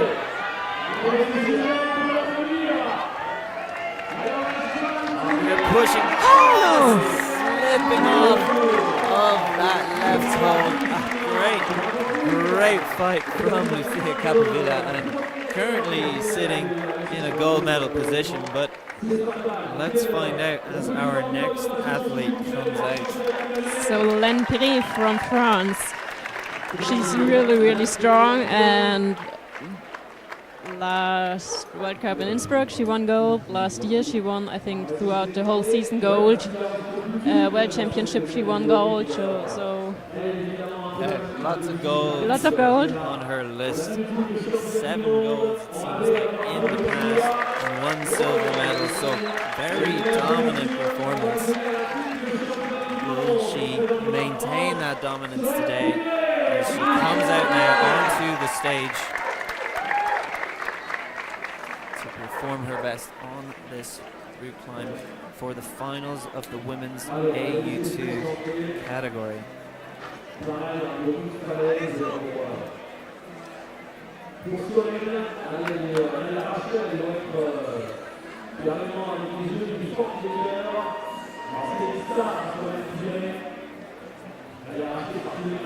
Céline Perret going through data on the climb, route reading, figuring out what methods she will want to choose. climb.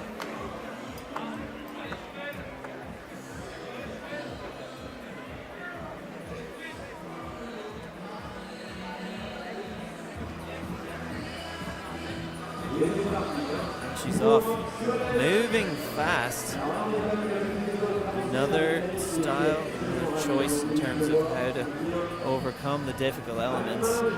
Again, showing her confidence and experience with how quickly she can move. And she can use her stumps on the side, and this really works good.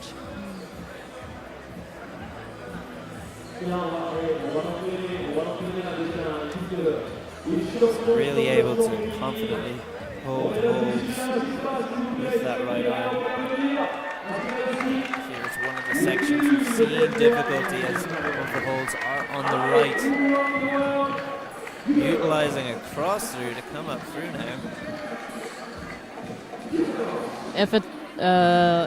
If it's a far move on the side of your stump, we often decide to cross over because jumping in the stump is really difficult. We saw that before with Giovanna. Yes. Amazing cross through. And with Lucia on the last few moves, one she stick to, the second one settled down.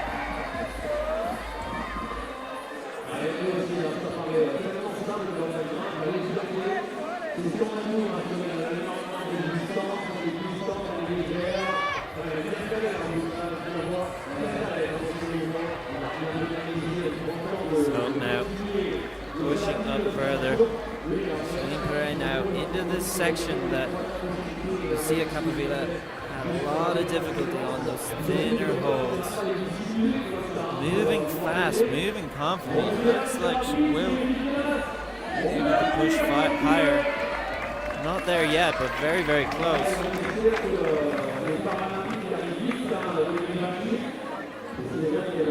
So she topped both qualification routes. She tops a lot of routes, so maybe we see another one, hopefully. Very cool to see a top. We've only seen a couple of tops today. So let's see. Pere now putting some effort in on this climb. Just past the halfway point.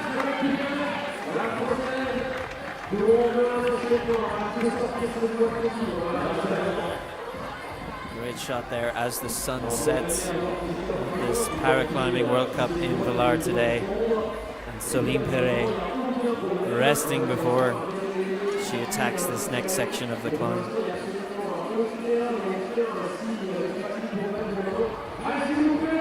Come on, Soline. Now into one of the more difficult cruxes of the climb. Only a few holds away from the head wall, but we've seen holds on the head wall get very, very thin and provide much different challenges to the athletes.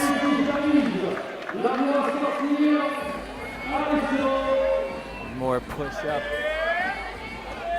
Come on. Making the first hold on this head wall, leaning into it. Able to find a rest before she gets ready to tackle the final section on this climbing wall in Villars.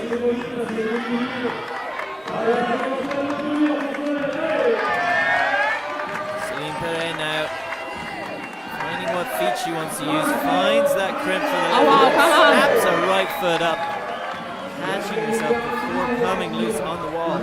Now we've got a movement outright, which is more difficult. This will be a hard move because for the right arm, the next hold won't really work, so she crosses through. Very comfortably. Yes. Comfortable crossover. And again, Celine Pere now is really showing amazing performance. And she stands on the dual tags. Only a couple of holds from the top. She really wants it. Come on, Celine. She's picked up the pace. She's putting the fight in. Come on. Second Come on.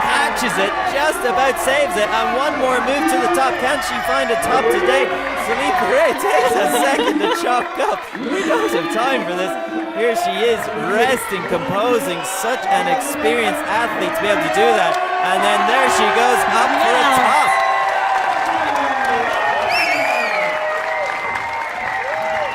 what a show today.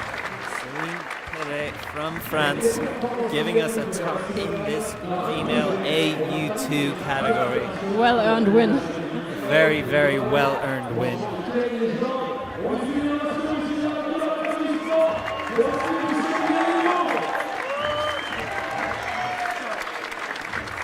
So, Celine Perret coming down, thinking about that gold medal which she'll be receiving soon enough. And the crowd behind us is amassed and is very, very hyped. We have to apologise if there is audio issues. The crowd is very, very loud, very, very motivated during this competition. And so we're on to our next category. This is the men's AU2. And the first athlete out from France, Evan Levin. He has no competition results before today, but has qualified in 3rd place, so already secured a medal on his very first competition.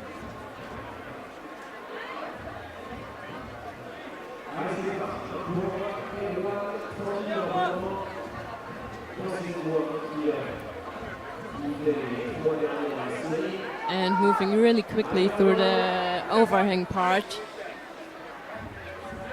We often run through the overhang part because this we get really fast pumped even in the stump.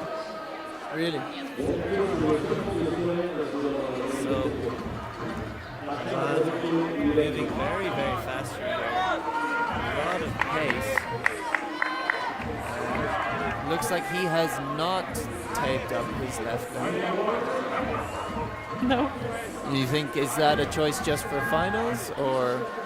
No, I think you tape it or not, it's a permanent choice. It's a permanent choice. Every athlete has their own style and preference. Yes, and it depends what you're used to. If you climb without tape, it means sometimes you have to rest more days until you can climb again. But on the other hand, you have more friction because sometimes the tape limits you, especially if it's hot and the skin is sweaty. Then it's maybe better without tape. Van Levin showing us what he's capable of without tape, pushing up, a little bit of struggle creeping into those arms.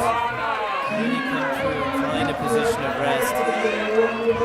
Catches the feet now. And now looking tired, and he is off the wall. A great push, a great fight from the French athlete.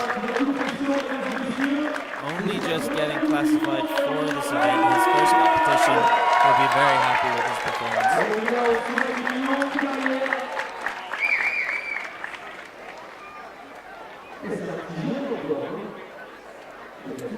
So now as Van gets unclipped from the rope, our next athlete is getting ready to come out from the portal in our competition today.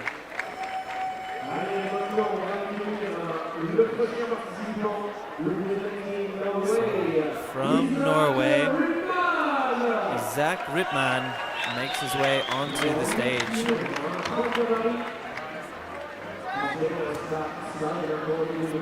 I think he won bronze medal last World Cups.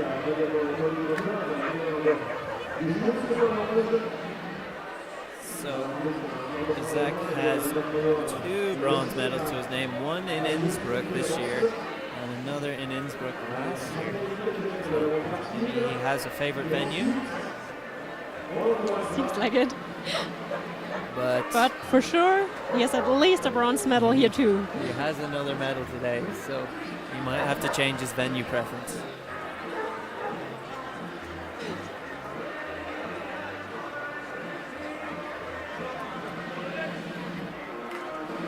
And now, good start as he finds his flow through this first route. En route climbing, finding your flow is always essential part of the performance. The ease and comfort you climb through the start often makes a very big difference in the later parts of the climb.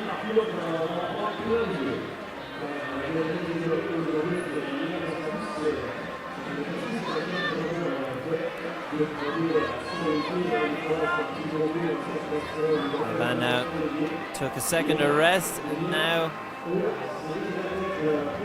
moving into this corner section. Difficult crux we've seen for these athletes in this category, but looks like he's solved it so far.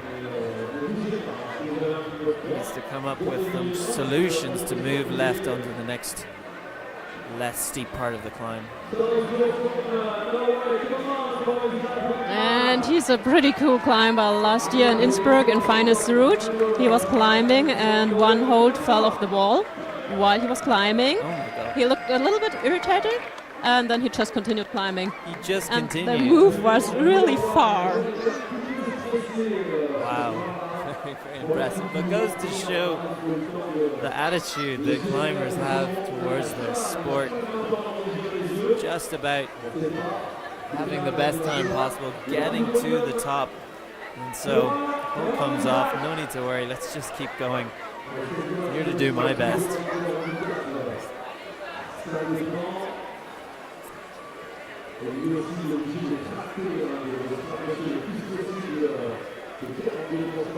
The band has been climbing a long time, but only recently getting involved in competitions. Competed nationally in 2019 and now on the international circuit for the last 2 years. He told me he prefers outdoor climbing, but then decided to do the competition climbing too because it's really fun to compete with the others, to be part of this community. And that is one of the best things about our sport by a long way, the community aspect. And at these paraclimbing competitions, the community aspect is on another level. It is such a fun competition to be at because everyone here is so psyched, motivated, and there for each other. Now back to the climbing though. He's in a difficult crux, but looks like he solved it. Come on. He's found a new high point on this climb. You've seen this head wall proving very, very difficult for the other athletes. Exactly. Oh, wow. Taking a big swing on the left side. Wasn't quite able to hold it, but a great, great performance there from Isak Rippner from Norway. Coming down, he'll be happy. He definitely has at least 8 silver medals in this competition, but one more athlete to come out will put that silver medal, will put the potential gold medal under contention.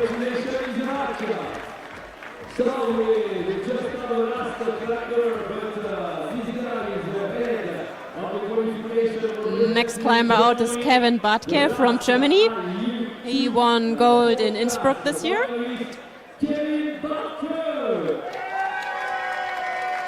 He's a really confident, calm climber. Confident and calm climber. Let's see now. It is always impressive to see confidence and calmness in a World Cup final. So if we do see that, that'll be a feat in itself.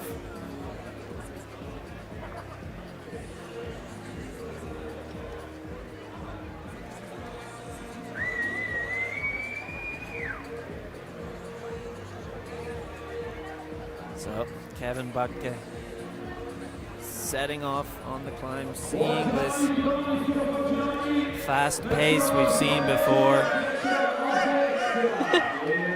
Getting through this more overhanging section, as we've been told.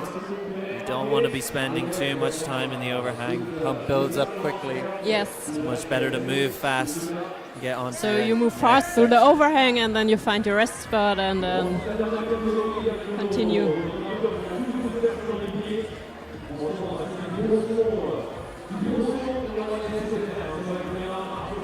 Kevin Bartke now making a lot of progress very quickly through this corner section, not having as much trouble as other athletes in the category. now out of the more overhanging part. He will find that rest, try to recover.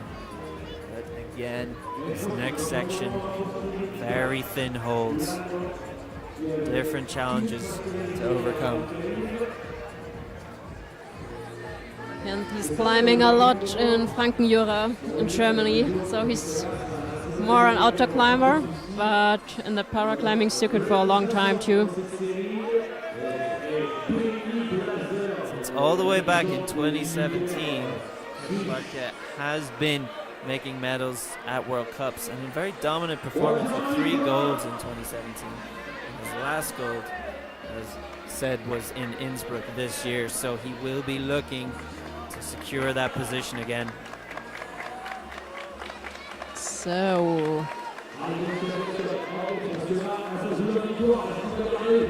he's already higher than Erwan. Not quite yet. Yes.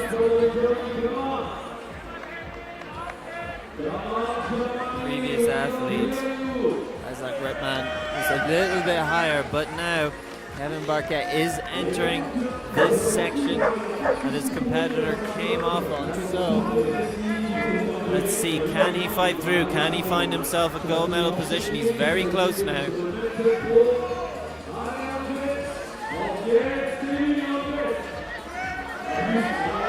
This is the move. Isaac Rittman came off.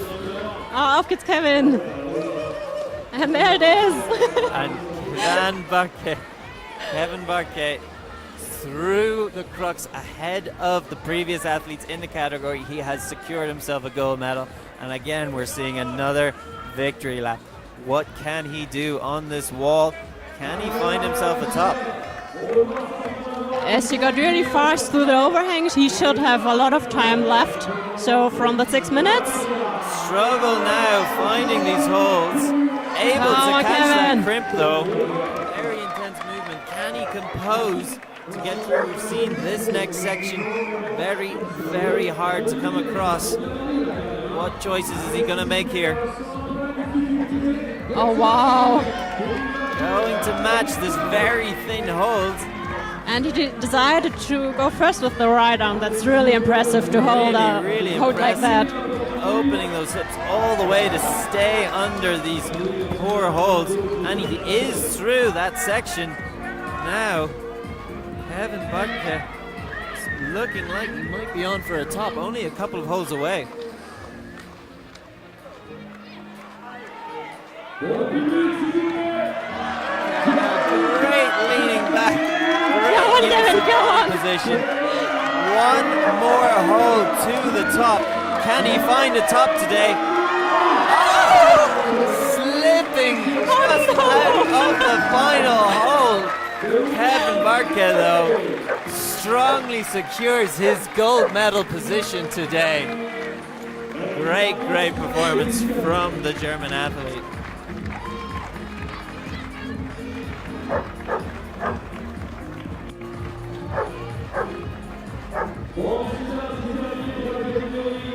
There he is now, back down on the ground. I'm not sure if we'll have hit him yet. The feat that he's made, the medal that he's got. Cheer to the crowd as he moves off the stage. Woo! Certainly happy with the performance he's done today.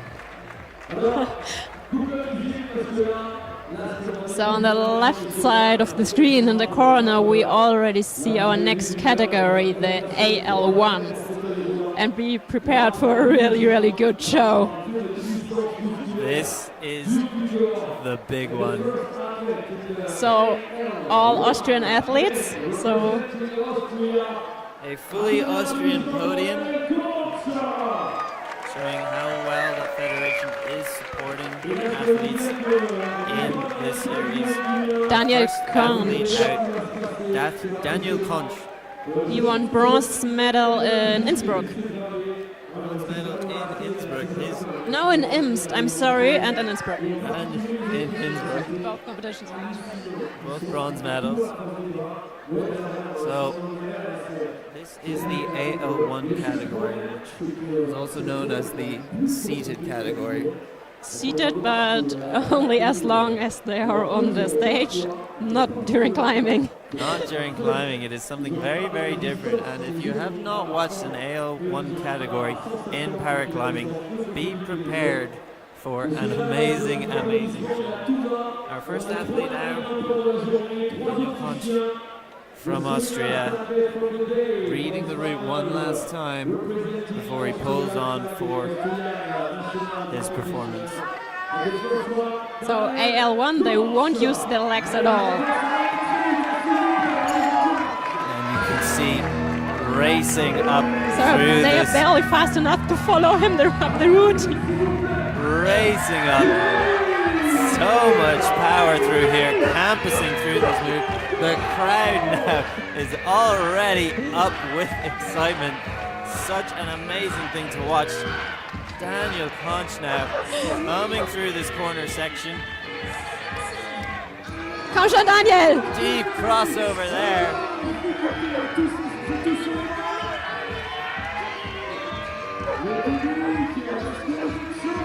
And now through. In this category it's climbing. There is no... The rest is all on the arms. It's possible, but very hard. And Daniel Conch is off the wall. Pushing up for that left hand hold. Not quite able to take it. But a great, great performance there. If you were not up on the edge of your seat there, you should be now. So that was our first athlete in the AL1 category. We have two more coming out. And they have both qualified higher, so be prepared to see some exciting climbing.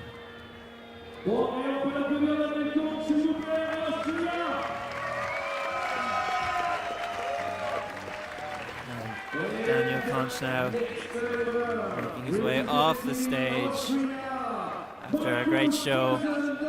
Fist bump to his teammate Marcus Possendorfer, who is now coming up, getting ready for his show. He won silver medal in Innsbruck and in Salt Lake City and the Master in Imst.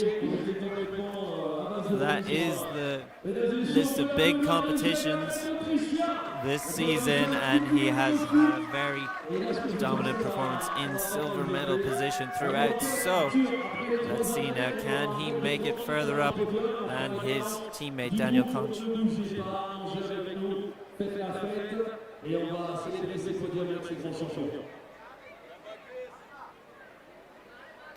One last second to go over the method.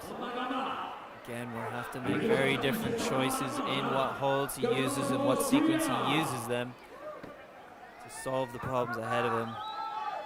Let's see now as he gets ready for his climb on this final category of the Villars Paraclimbing World Cup today. We've got two more athletes left.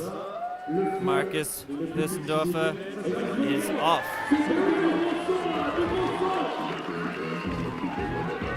Racing up, such power. The crowd is psyched again. They are our speed climbers.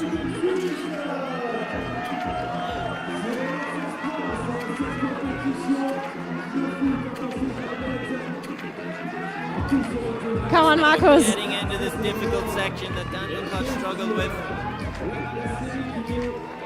Let's see what he makes of. This left side is the crux. Come on! Oh wow, campus move on the crimp! Pulling up through. Great fight there. And now into potential gold medal position. These holds are not jugs, they are very hard to rest on. But Marcus Possendorfer has made it through. Just holding on. You can see the tiredness in the shoulders. Cover. Oh. And he is out of energy, but a fantastic fight through the final climb today. Great, great show from Marcus Possendorfer.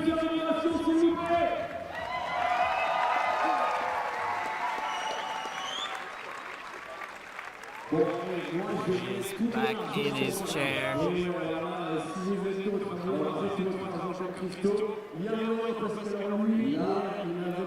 Seems to be happy with his performance. Always a good fight in this category. And there he is. Big smiles. Psyched as he comes off the stage. Having done an absolutely amazing job on this final climb today. Next climber out is a paraclimbing legend. He's so strong. He tops route in finals, even does a human flag on the top and a finals route. So he's done a human flag. Yes, in Salt Lake. Oh my goodness. Well, I think it was a 6C, and he said yes, that was a good warm-up for him. Of course. Okay. Well, this man appears to be in a league of his own. Angelino Zella from Austria now, getting clipped in and ready. Last climber of the last category today of this Villars World Cup, Paraclimbing World Cup, the final competition of our Paraclimbing World Cup series this year. So here we are, the last event of the series. Angelino Zella getting ready for his performance. He's even faster than they can put on the music. Yeah, and he is already off. No music for this athlete. He doesn't need it. Pushing through. Great swing and use of momentum through these holes. Looking so comfortable. The music's on now. As he gets up to the section, the first athlete Daniel Koch struggled with. And he fine through this first crux. Yes, great power and control there. Only a few more holes. Resting on one hand. That is not a good hold he chose to rest on. And now one more move until he's beaten his second place competitor Marcus Pussendorfer. He is already ahead. So Angelino Zella now on his own. Let's see what he can show us on this climb today.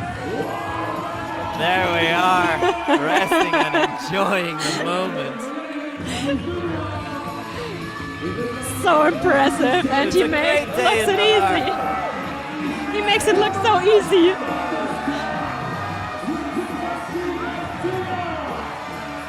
Finding the room, very slopey hole, able to take the match. Now through the Gaston section, the fight is on. This very difficult climbing.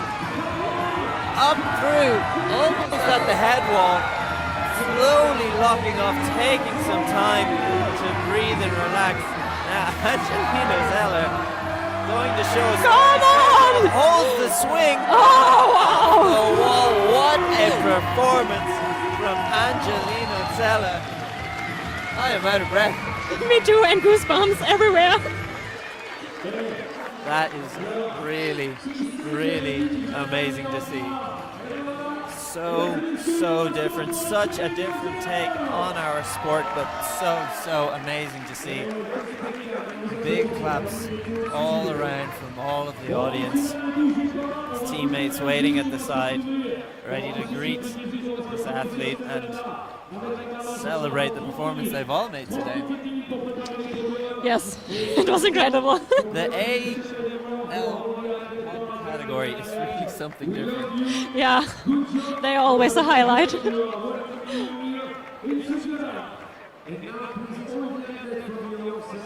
Angelino Zella now greeting his teammates for the amazing job they've all done at this World Cup in Villars. And that is it. We are through all of the climbing today at this Paraclimbing World Cup. And now the athletes will be getting ready for the award ceremony that will be going on shortly.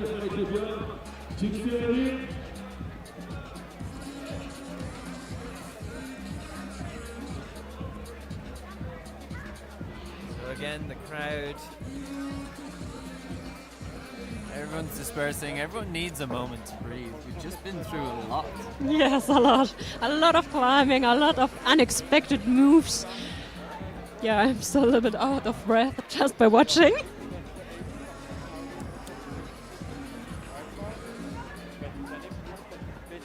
And so that concludes our broadcast today of this Paraclimbing World Cup. My name is Dan and Marky. I've been joined by Karina of the German team. Yes, thank you so much. Wonderful to have you. And also joined by Karima, the American team. Thank you so much for coming along. Thank you for having me, Dan. And that is our team. We are signing off tonight. We hope you have enjoyed this fantastic Paraclimbing World Cup in Villars today.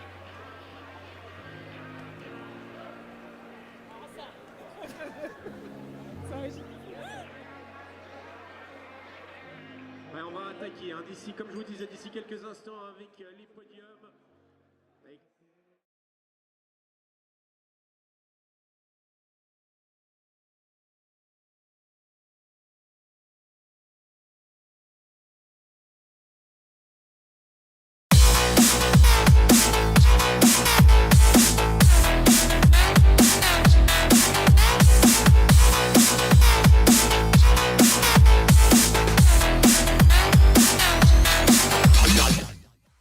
Calder at the ready, he's getting tied in by the B layer. Tied in by the B layer.